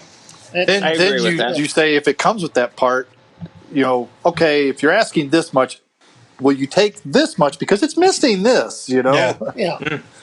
Now, the other thing to note, especially on laptops, is the power charger actually legit Apple, or is it a remake? And that I've experienced that too. That iBook, that clamshell that I purchased, was with an aftermarket charger. Now, I knew that going in. He put that in the listing, but yeah, it still kind of sucks that it's not the original. But oh well, it's what about what's that? Duct tape it together. No. There you go. Risky. Yeah. It works. Came in a box of Lucky Charms. Hey. What about something vintage and you got like 12 pictures of the outside, every different angle, but nothing of the inside? Do you buy it? Well, that I never thought about. Usually, what was if the question again? Sorry. So if Jay was saying if there's photos of the outside of a vintage item of every angle, but you can't see the inside, is it safer not to buy it, or do you buy it? That's a toss-up for me, anyway. Well, it depends on what it is. Yeah. Yep. And the You're not battery. going to take pictures of the inside of an iMac. Yeah. No, My but Blue and it's White like was a good price. an I had no LC spec data or anything. an LC3 or something with a battery that might go boom. Oh, yeah, That's what I'm getting at. He's getting at my Performa 430 video that in that I case, released it's a few always weeks ago. if it's a good price, you probably should go for it. Now, hold on, though. I want to make this known because I have seen this multiple times because, at least in the forums and stuff, people have commented about this. They've went out, they bought it, they showed, it works, it runs, whatever. You get it home after you bought it from eBay, it comes in, and next thing you know, you crack it open, and it's got a battery that's exploded, and it's just hadn't killed the board yet. Yeah. Yeah. I mean, you could answer the question, Ken, and then I'll go on a tangent. No, I mean, to be honest, I don't have much of an answer for that because, like, I so far I haven't had that misfortune of a battery exploding in a purchase, but I'm going to be more aware of that now. Because to be honest, I never really thought about that before. Yeah, it's not pretty. Yeah, I had an experience where it was local, thankfully, and thankfully the person was on social media where they posted this item for sale. So it was that Performa 430 in the box video I did. So I got this Performa 430. It was in the original box and everything. And I said, "Can you open the lid for me?" And he's like, "Sure." And he takes a picture, and you see the battery just like leaked and the corrosion. It was all disgusting. And he originally wanted like $100 or something for it, and I ended up getting that for way less because of the damage there. And he was nice enough to understand that, oh wow, this is really screwed up. And I said, look, I'm still interested in it, but there's no way I'm paying more for that than this is gonna be a doorstop. I want the other goodies that are involved here. Mm-hmm. But just like what Rocky was saying about it works when they're selling it to you, then it doesn't work. Sometimes that will work in your favor. There was a Mirror Drive Door G4 I was going to get, and I really just wanted it because it had a video capture card in it, and so that's really just like what I wanted it for. And he listed it for $75. He wasn't budging on the price, and I'm like, all right, I don't really need the computer, but I want the capture card in it.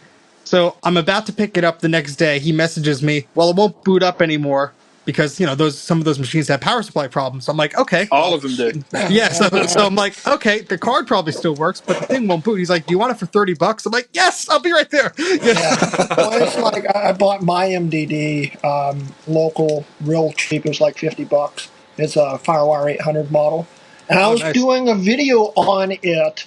And it was working fine before I started the camera. I hit the power button when I started the camera. Oh no! No power supply. Yep. Ouch. That is sad. Yeah. That is sad. And then I fried the CPU in it later in the video. It's a great video if you want to check it out. Wow. Did you bleed? I think I did, yeah. Put that link in the YouTube chat. We got to see that. Yeah, Ken, there's a reason why we say that every one of Grudy's videos has blood in it, because every time he tries to do something, he has to bleed on it. It increases the value of the machine. It's a sacrifice to the Apple God. A sacrifice. Oh, man. I don't even want to know how many of the parts and stuff that you dumped here and never came back for have your DNA all over it or in it. It's like it's worth more now. It's got his DNA in it. Yeah, right. Well, remember, we always say Steve Jobs licked it, so that makes it even more worth more, right? Well, yeah, it's like I even think, the G3 clamshell I'm giving away right now, I cut myself on the shielding on the inside of it when I was swapping out the hard drive. Honestly, that's not fun. Dude, I can totally relate. I mean, I cut myself doing an episode of Crazy Ken once before, but it wasn't as majestic. During a break, I went to the fridge for a drink. I cut myself on the fridge. I don't know how. That was not fun. Just in the episode now, hey, I got a bandage. You want to know why? I went to the fridge. That was it. At least you realized. It's a video. You could dress it up however you want. It's like, I went to the bathroom, I got mauled by a coyote. There was a coyote in there. Why would you admit there's a fridge involved? I survived. Hashtag Ken beat the coyote. You know. When I was gone, I don't know if this question was asked, but what was your best pick ever on something vintage? Did y'all ask that? Yeah, he was gone. I watched. His chair was empty. Yeah, he was gone for a second. But what was your best pick ever that you think, as far as value wise and what's your best pickup? Yeah, I mean, I think going back to the Mac TV. I mean, working Mac TV, clean, good condition. Oh, not to mention, he gave it to me with the original board and a Mystic board. Oh, wow. And the keyboard and the mouse and a second hard drive with the system software disk for $300. Oh my god, that was a good. He was super nice. So yeah, that was. Do you have the CD-ROM for that, Ken? The CD-ROM for what? The Mac TV. Okay, so I did, and it got cracked. He recycled it. Because I recycled it. Yeah. I have an image of it. I made an image of mine. Nice. So if you need it, I'll send that over. That's good to know, because like I still have the CD because it's cool, but like there's a little crack in it now. But yeah, I have like everything in these extra things except the remote. But it was still a good deal, so that's why I thought it was a good pickup. And then Steve shot a B-roll shot. Well, of the Steve has one he'll sell to you for $1,000. Yeah, right. Wait, let me sign it, and the price will drop. Oh my gosh! So mine experience, I just happened to me was I just got a Mac Pro 4,1 that was flashed to 5,1 from one of our viewers, as a matter of fact, here in Arizona. So for $150. Oh, that's a good deal. Ooh, I feel a little salty about that. Yes, is that a single CPU or a dual? Dual CPU, and he also gave me 2 extra CPUs for upgrade that he hadn't delit it yet. Nice. So it upgraded from 16 or from 8 core. It went from 8 core to 12 cores. Not making any new friends here, Greg. No. I still haven't delimited mine. Yeah. So that was a pretty good deal, actually. I think that was my best one. That's an amazing deal. Yeah. Although I did get a Mac Pro 1,1 for free. So yeah, I was going to say nice. I did get a Bondi Blue iMac for free once, so that was probably in terms of value the best pickup. But that was nice. Yeah, I got a Mac Plus recently, and it wasn't too bad. It was like it was a little bit over 100, but it was a 3-hour drive in total to get the darn thing. But man. I mean, it was with the original box, and it was the platinum version, and it had the printer, an Image Writer 2 printer, and an external disk drive and everything. Like it's in pretty good condition. I'm doing a little video on it now, but like that surprised me because I see them for usually around like $200 to $300, and you know it's sort of goes along the lines of what Dana is asking, like, what do these things go for now? Mm-hmm. And it's like, it's up to you, the individual, you know, like, personally, I don't think something is worth X amount, but like, if something's cool enough and it's complete enough, you know, I may pay a little bit extra for it. But, you know, some of these things that are just like way too expensive, I just like can't get into, you know, like, oh, it's like sealed in the box and it's a G4 Cube and it's 10 grand. It's like, all right, you're crazy. And no, thank you. You're crazy. And let's see, Christian is saying his best pickup would be the portable. Looks like it just rolled out of the factory. Got the black case and everything, including additional RAM card, $120. Beautiful. That's a good deal. That's great. You will see some Mac portable prototypes in episode 5 of Vintage Apple. Ooh. And when can we see that? It's on track to. Actually, this hasn't been announced yet, so I'm going to announce it now. It's tracking for Thursday. It's like every week, so it's going to be like we did one today, did one next Thursday, then it's going to be a crazy Ken the Thursday after. Then that means I really need to film my other videos. Right. Steve does too. I already got my iMac set up. I'm good. And here's another fun thing. So we typically do like 3 episodes per volume, but this volume we're going to do a 4th bonus episode on the down low. Hush hush. Well, yes, we will have a bonus. We will have a bonus episode. Yeah. Awesome. Cool. Right. And what are you guys recording videos for? What is it about? This one is just purely about prototypes. Ooh. Mike. So that will be the bonus one. Need some B-roll from Mike there. Yeah, I mean it's already all shot, but like if we ever do a follow-up, which with all the footage we have, we'll probably get more content out of this. But yeah, then we could do something with the iMac G5. So there you go. Sweet. Yeah, Mike has the. I haven't seen too many prototypes, but he definitely has one of the cool ones. Yeah, that's real cool. But yeah, 120 for that portable. That's nice. Yeah, I mean, that's one of those things like you think about it, it's like, oh, it'd be cool to own one, and then I'm thinking like, what would I do with it? like I have too many Macs to begin with, and it's like, what would I do with it? I mean, yeah, it's didn't cool, didn't you recently count your Macs, Steve? Don't shame me. I didn't. All right, so here we go. So, well, before you reveal it, everyone make a quick guess how many. Oh yeah, here we go. Yeah. Steve has. Yep. Mm-hmm. Guess how many Grudy has too. Yeah, he sent me his list like just earlier today. So. Yeah, me. Is it greater or less than what Greg has? We need. And I bet you Ken's looking at that going. Oh no, Steve's got more. Steve's got a lot more. Steve's got more. Steve's got tons more. I was talking to you, Greg, like, holy shit, that's a beefy collection. And I got to be talking to you, Steve, now. Well, Ken, I have probably somewhere in the 60s range. Steve's wife will pay you to take the collection off his hands. No. Oh, yeah. Oh, no. I'm sure she would. Steve, how many do you have? She wants her basement back. I counted about in 2007 2008. I counted I had about 60 or 70. So that was way back then, and that was probably my collection from the Trenton Computer Festivals and all that stuff. When that thing, everything was cheap. So I counted again recently. And I literally pulled out my PowerBook 12-inch G4, and I'm just making a little Excel sheet on, Excel 2004 or whatever. And I'm noticing I keep hitting the down arrow and creating new rows more and more. And I'm like, okay, this is a little concerning. So the total is, I think it's about 154.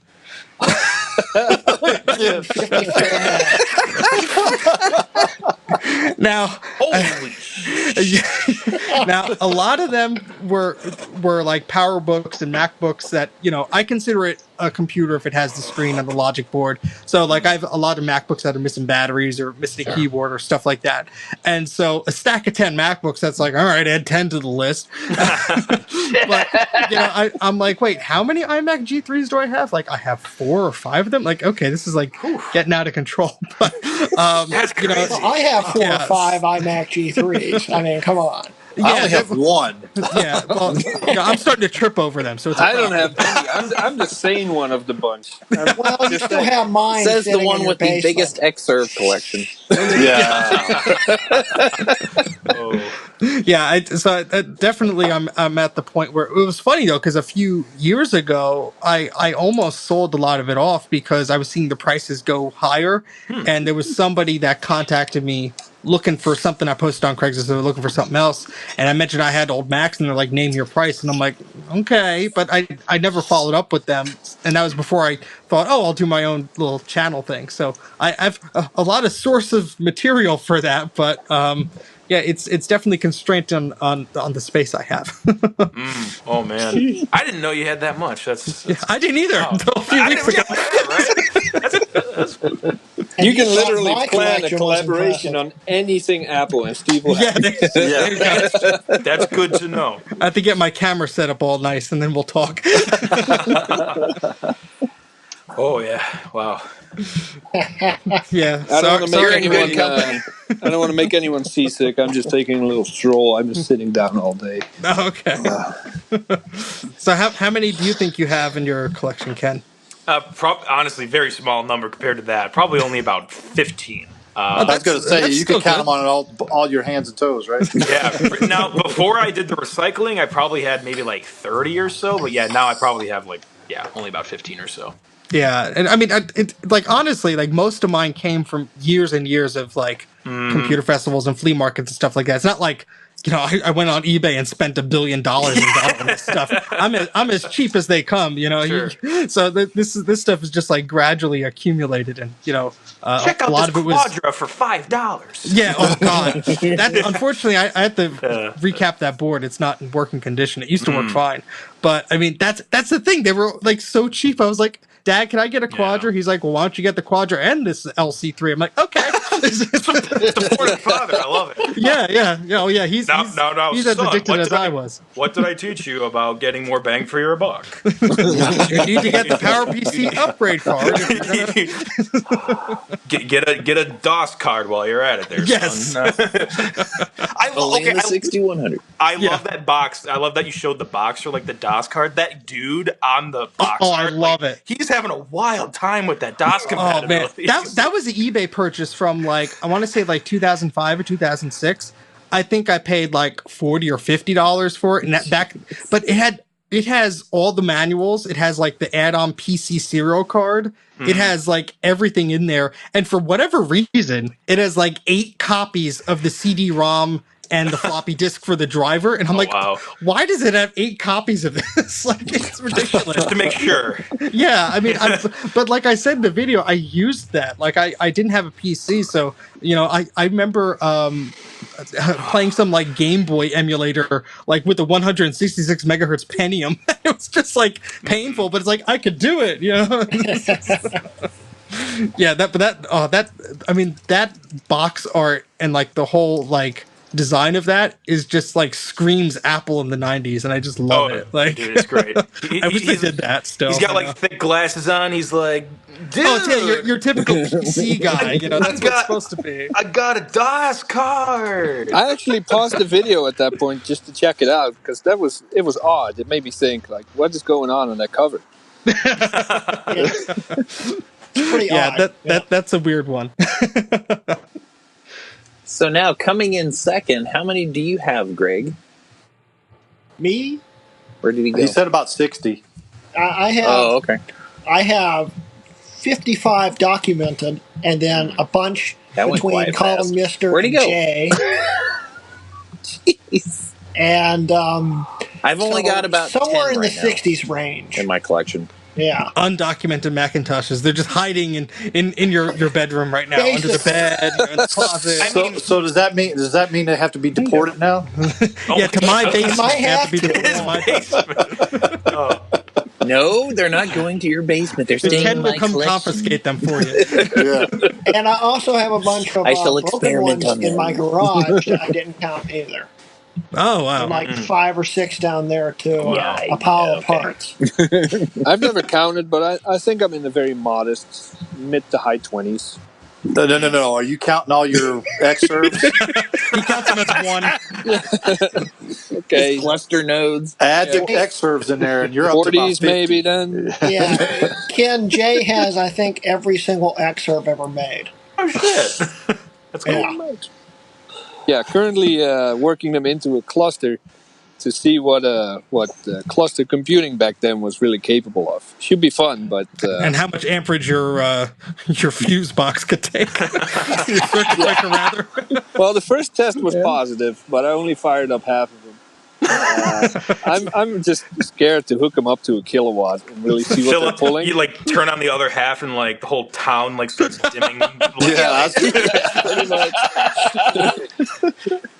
His neighbors are coming over, knocking on the door. Hey, you're taking all our power. Which, by the way, Ken, you hang out with us long enough, you will wind up with an Xserve, macro.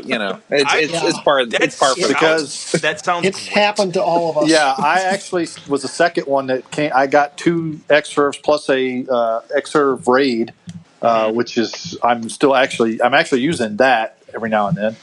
But then Grudy decided I want to get an Xserve. And I've been telling him for many, many months, like, dude, you got the Mac Pro series, you got the PowerPC series, start an Xserve series, dude. It's awesome. You need to do it. It's not going to happen. It's not going to happen. Have It'll one never Xserve happen. G4 sitting on top of my blue and now white. Now he has an Xserve, and that's how it starts. Now that's a good sort of a segue to our vintage discussion if we want to move to that topic. Yes. So I'm curious on Ken's perspective here, because a lot of, machines these days, people will say, "Oh, that's vintage," or "Oh, that's obsolete." Where do you personally, draw the line? Is it something that's after a certain date or has a certain feature or something like that? Apple's definition is always like what, the last 5 or 7 years or something. It's always evolving. So just curious on your thoughts. Yeah. So typically, just because I like some black and white stuff, if Apple calls it vintage, I'll be like, okay, it's considered vintage now. But I may not necessarily take a 7-year-old computer and put it on vintage Apple Vault, because it's probably too young still. But yeah, I mean, when I don't have like a solid number. It's usually just anything I think is like, I don't know, like cool looking. It's cool. It's classic. It has some history behind it. Like that's actually probably another place to draw the line there. If a lot of people just in passing, like, don't know what that is, yeah, I think it's okay to call it vintage now. Yeah. I sometimes put old Macs on my cubicle at work. Huge conversation starter. Holy crap! And if they're like, "Whoa, what is that?" Then it's like, "Yep." I think it's safe to call it vintage now, because they're interested, but they don't know what it is, and it's old, it's cool, it's retro. Boom.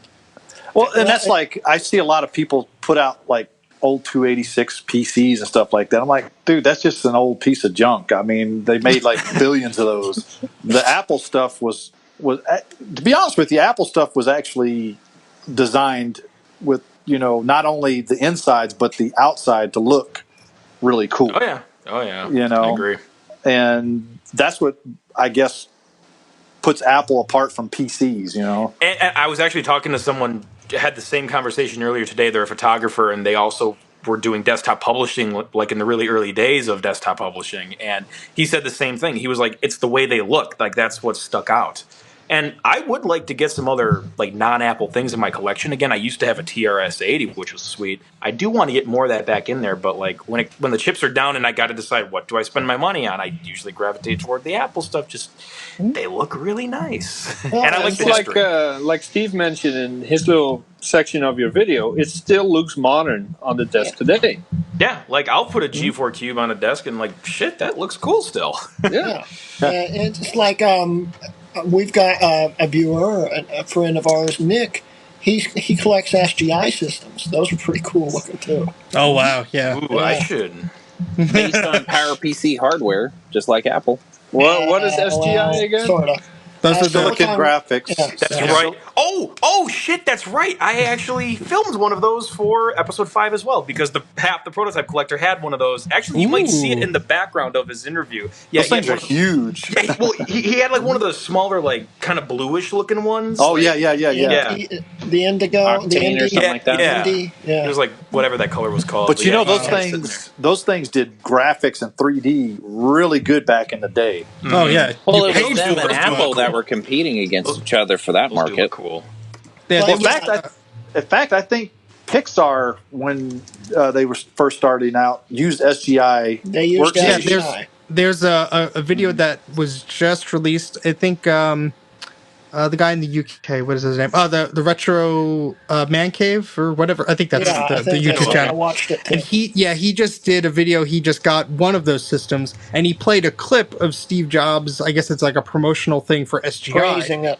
And he was saying, like, basically, it's expensive, but, time is money here at Pixar. We buy the machine because it's valuable to us, and it, it's reliable or whatever. In fact, he was saying. Toy Story 2, the $1 million machine, whatever they called it, that had the backup of Toy Story 2 when they actually deleted it. Yeah. It was an SGI machine. Yeah, so what happened was somebody they just had a newborn kid or whatever, so they were working from home. So they brought a second SGI home.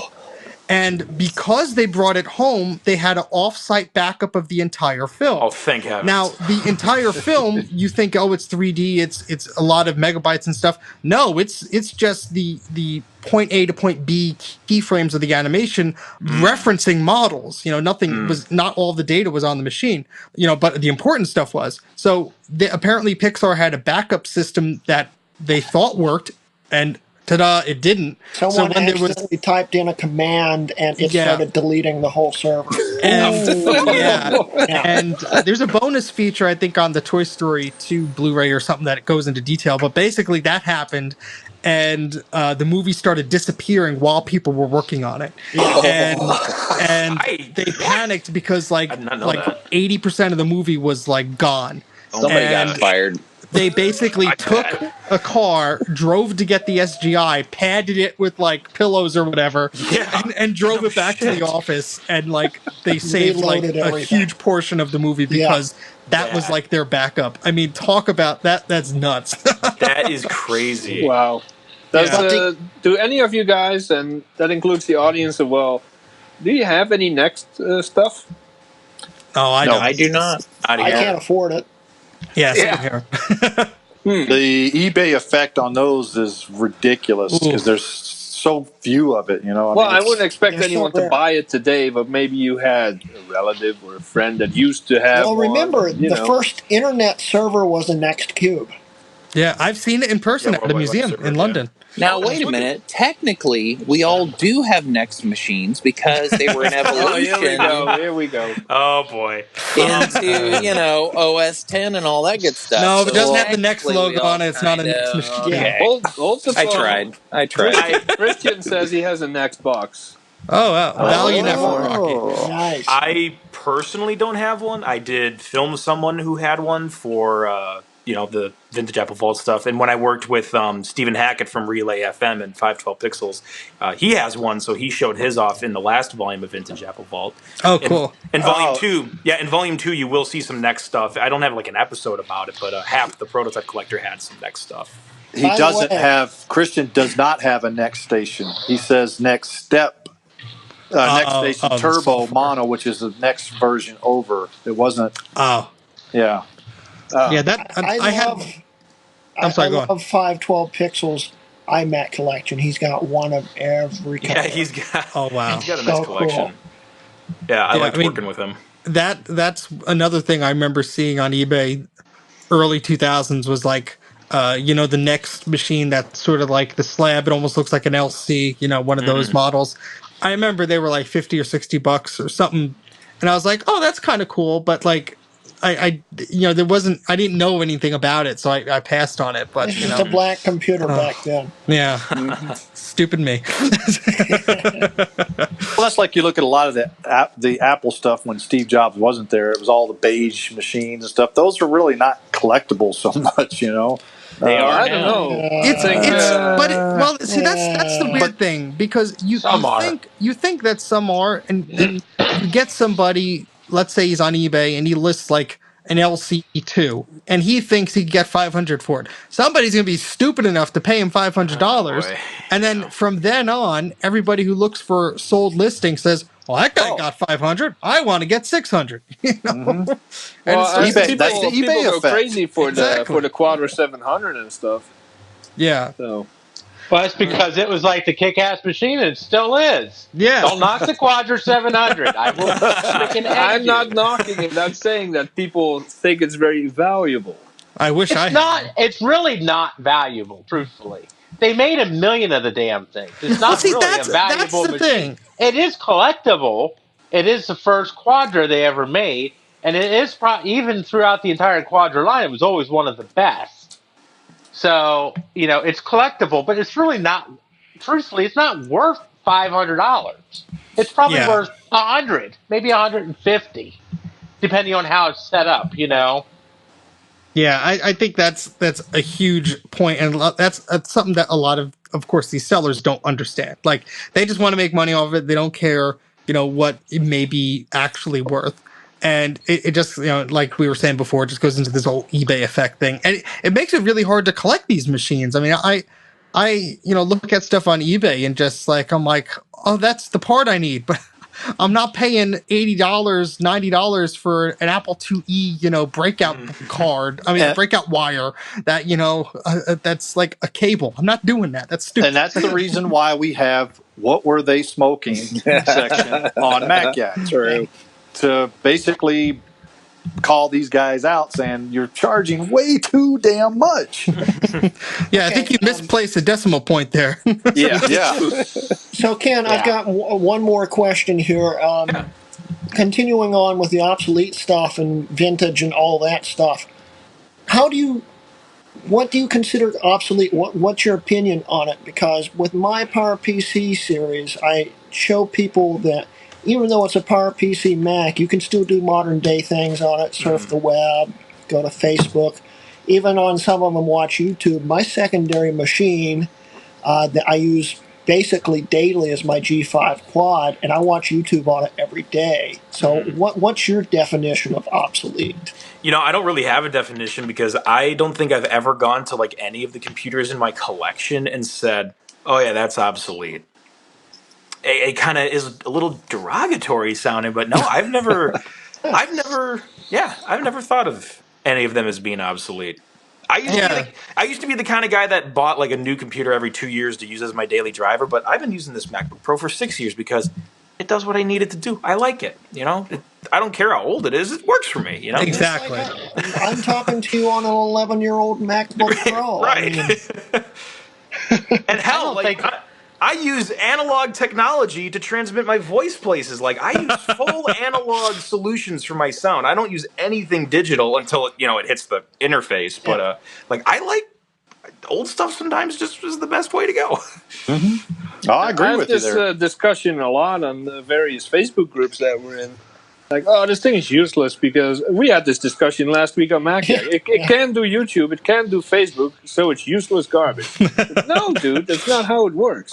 Well, if it's such garbage, I'll buy it off you for $1. That topic came up because people like to use YouTube and Facebook as benchmarks now for computers. It's like, ridiculous. Can it run Facebook? Can it do YouTube? And we're like, why are you using that as a benchmark? Because you could do so many other things besides those two things. You could do that on your phone. Why do you need a computer to watch YouTube and do Facebook? By the way, if you really get down into it, I mean, considering something obsolete, my Mac Pro is obsolete. If you talk to anybody, my 2006 1.1 Mac Pro is obsolete. Yet I run Final Cut Pro on the damn thing and edit all my videos on it. And I watch YouTube, and I get on Facebook, and whatever the hell else I want to do, I play all my games. So it's not obsolete. There is no such thing as an obsolete computer. By the way, if you guys want to see Christian's next machine, he put some links up. Oh, he does have it. Yeah. Oh, pretty. Oh, cool. Workspace Manager, yes. Beautiful. That's cool. And Ken, if you wanna visit Christian to record some of this stuff, you only have to book a plane ticket to Europe. I'll just take it out of the Patreon budget. There you go. He's in Sweden. He's a good dude, though. We actually had him. We actually had him on as a guest on Mac Yak about a couple months ago, 8 or 9 episodes ago. I forget which one it was, but. He does the Macintosh Gardens. So if you ever need any vintage software, he's the one. I know that website. He's the one that runs Macintosh Garden. Yep. Thank you.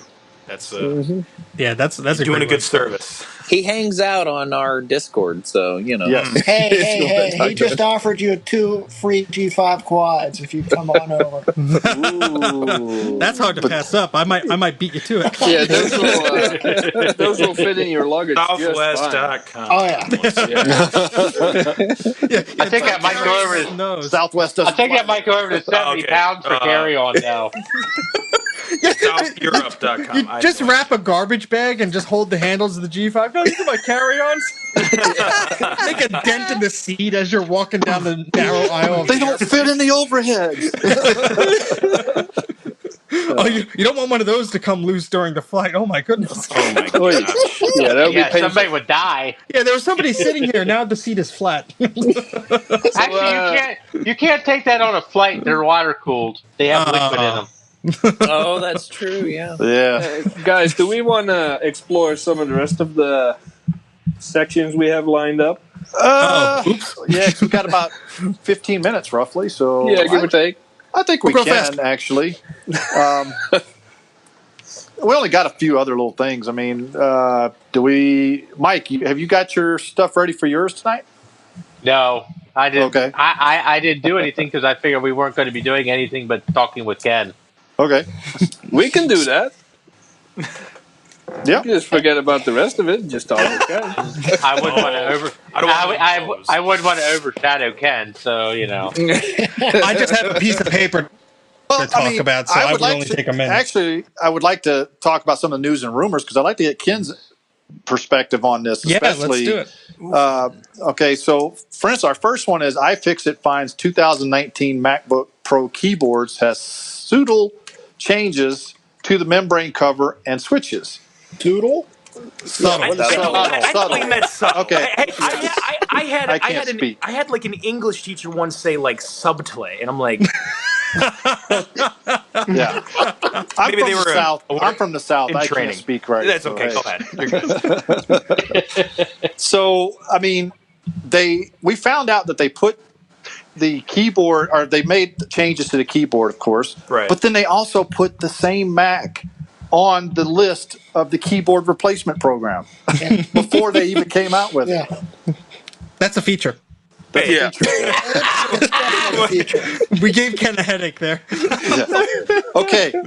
They came out with the new 2019 MacBook Pros. Yeah. And with the i9 processor, which is going to throttle, thermal throttle, of course, and everything. That's a feature.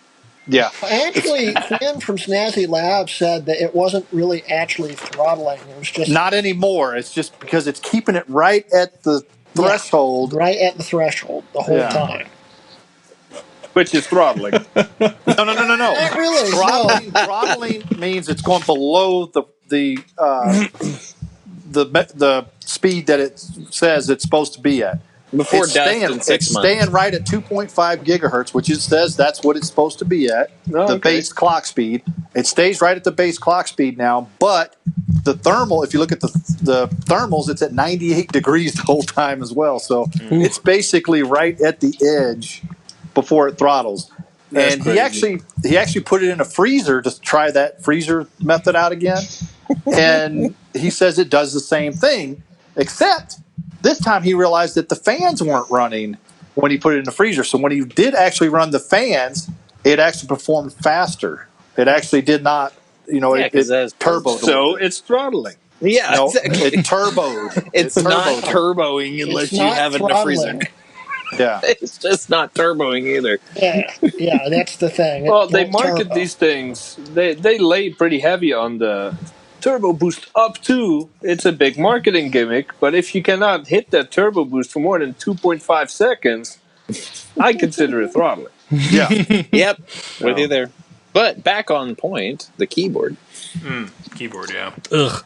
I own a 2017 MacBook Pro, okay, and the keyboard does suck. I don't like the keyboard. Yeah. People keep asking me all the time, when are you going to get a new MacBook Pro, Ken? And I'm like, I'm not.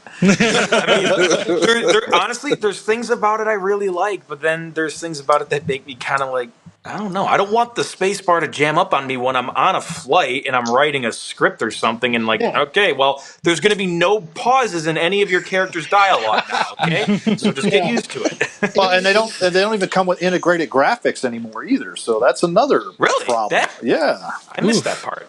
That's terrible. There's a reason why my newest machine is a 2012. Yeah, 2013 here, Oh, the other cool thing, like when you're a video guy, sometimes out of nowhere you're going to need HDMI to plug into a monitor, or you're going to need an SD card reader to take off cameras. And I like that about my 2013. It has all that stuff on there. Yeah, when I started anymore. Not anymore. When I at work I switched from a PC to a Mac. And they said, all right, we'll get that for you. And I said, can I just ask one favor? Can you give me an older one with ports on it? And the IT guy was like, I think we got one left. And that's the machine I'm running it on now. It's a 2015 MacBook Pro. And there's everybody else who has a Mac in the office all has USB-C, and they can't connect to a TV. They have to it's dongle hell. And I'm like, well, I got ports, so I'm happy. Well, go ahead. Oh, I was just saying, I'm looking at, I'm looking at Mac Tracker, and the 2018, it looks like it still has an integrated graphics. So did they stop doing that? But I do have HDMI. See?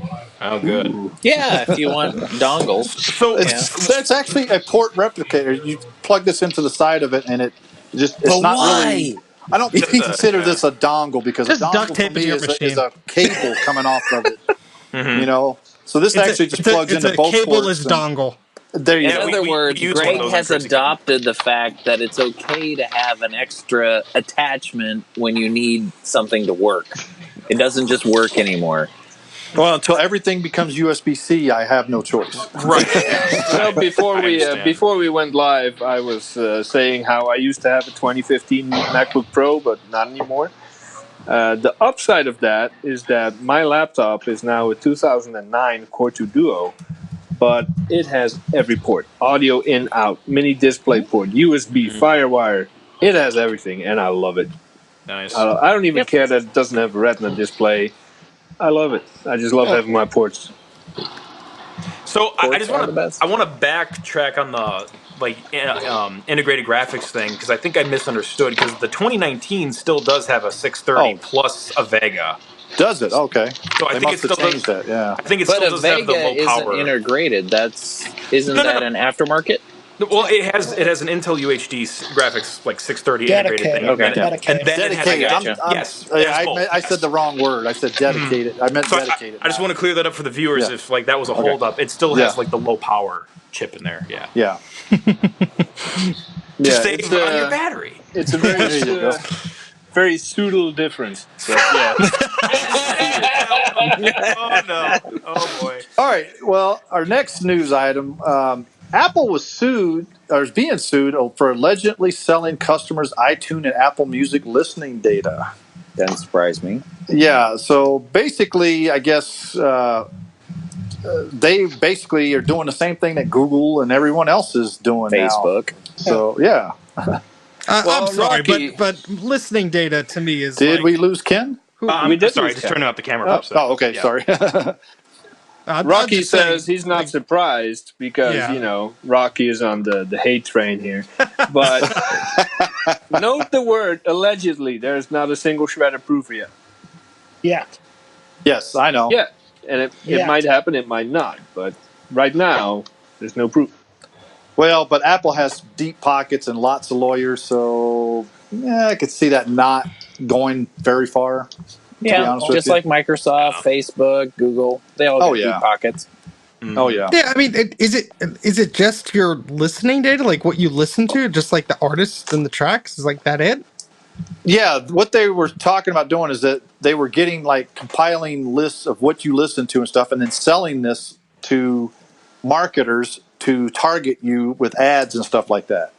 Okay, well, I completely accepted the fact that when I was using iTunes of all things, that they were probably doing that in the first place. So I'm not shocked. But Apple has always said that we don't sell data, we don't mine data, we respect privacy. That's their big thing, and that's but that was disproven years ago. Yeah, but I also I unfortunately to say that they don't mine data is a misnomer. Yeah, I mean I unfortunately had the pleasure of working on a European GDPR project for many years.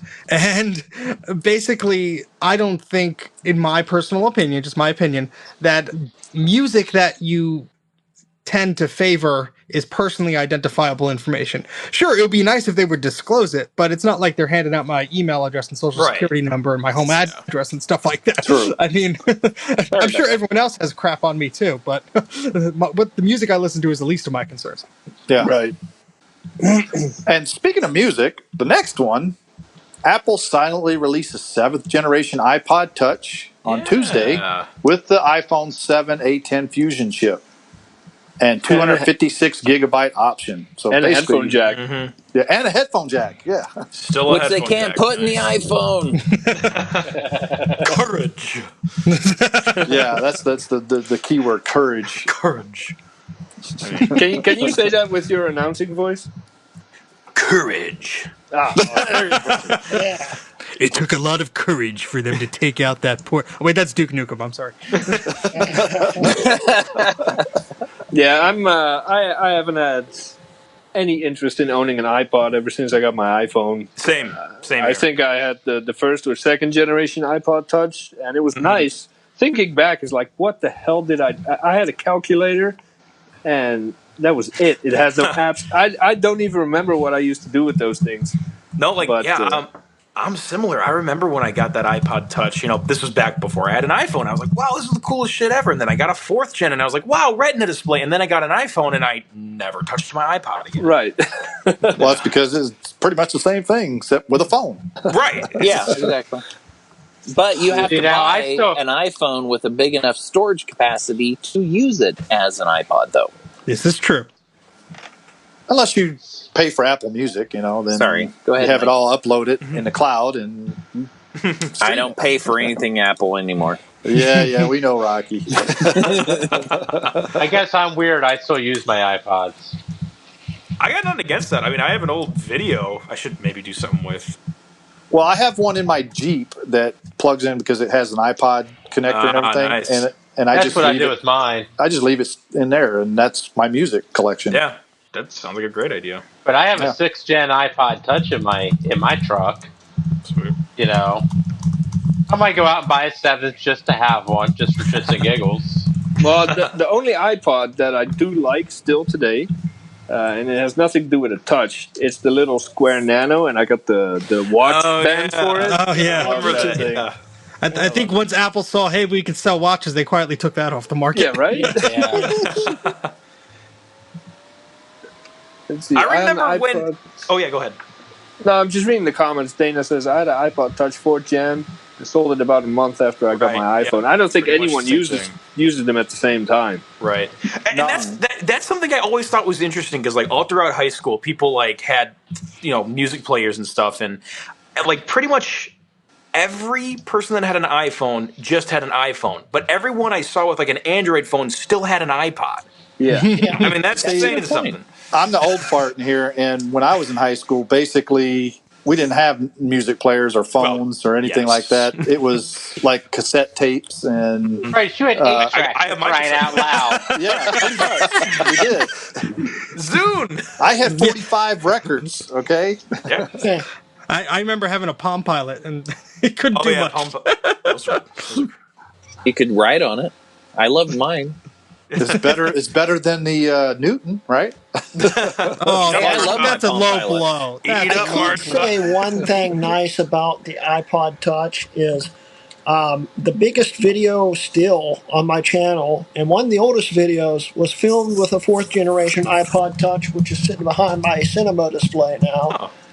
And that was my first HD video on the channel, too, at 720p.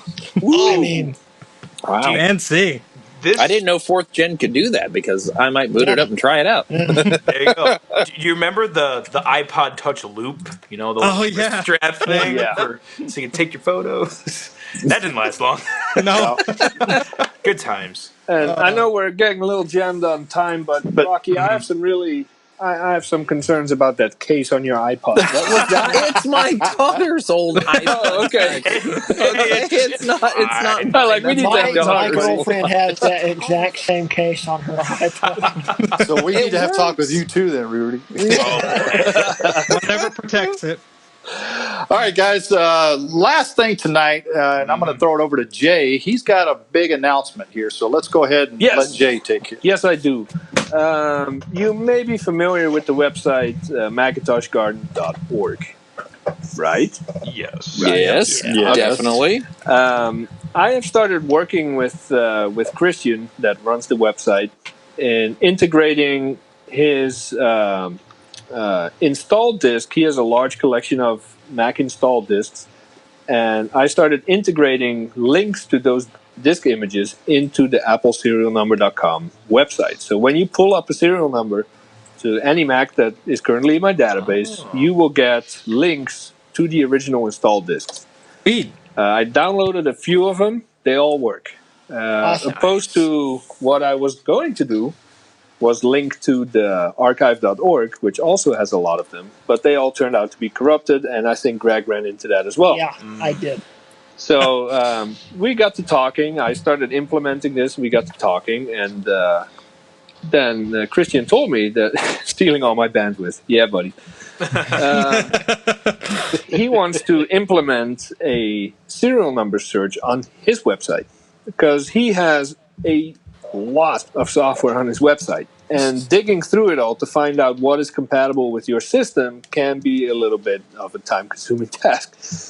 So the plan is that you type in the serial number to your G4 or your Classic or whatever, and it shows you only the software that is compatible with the Mac you're searching for. Oh, cool. Oh, that's sweet. So I was like, why don't you piggyback off of my database? I will expand my database to include all that old stuff, and you can use the serial number lookup on your website. So that is a project that we are currently still talking about. We're not really planning it yet, but it is in the works. And I think that's going to be pretty big for both our websites. It's going to make finding software on Macintosh Garden a lot easier. And for him to piggyback off of my database, I'm going to be forced to support all those models in my database. So a lot of work for me, but that also means that right now I go back to 1998. I will go back to, 1983 or something to support all the old stuff. So my database will grow a lot. If only you knew older people that had all these older computers. Well, I will be hitting you up for 150 of them. So yes, sir. So yeah, it's there's no timeline on this, but just wanted to throw it out there that it is in the works. So cool. That's awesome. Yeah. Yep. All right, guys, we're getting real close to the end here, so we're going to go ahead and start cutting this thing off. But we want to thank Ken again for joining us tonight. Absolutely. We appreciate it very, very much. And if you ever decide you want to come back on here again, just let us know. I'm sure I'll be back on here again because this was like the most fun I've had on a webcast in a while. That's what we do. This was great. Thank you. Appreciate it. You just agreed for us to use that quote. Wait, he likes us? Hold on. What was the fun part? The live part or the pre-show part? Everything was great, and yes, I do like you. So, Greg, let's see, that'll be $1,000. Just to cut me a check. If you cut me $2,000, I will like you more. And Ken was never seen on MacYac ever. No, we can't afford that. The pre-show was great. Like, it kind of brought me back to nostalgia of when I used to do webcasts and we would goof off before the show. But no, the whole thing was great. This was awesome. This is what we did this. We started this only because basically we were doing the group FaceTime thing when it first came out. Yeah. And we said, hey, why don't we start something? Maybe do a show. And I think we came up with the name MacYac. Jay came up with the logo, and then his wife didn't like it and came up with the new logo. The better one. Yeah. So, but his wife's a graphic designer, so she did all our logo stuff for us and everything. Which, by the way, if you need one, Yeah. Exactly. Shameless plug there. Jay's wife does all that, so if you need it. Yeah, so it's nice to be told that your logo sucks, but it's even nicer when your wife tells you and doesn't even beat around the bush about it. Like, what is that?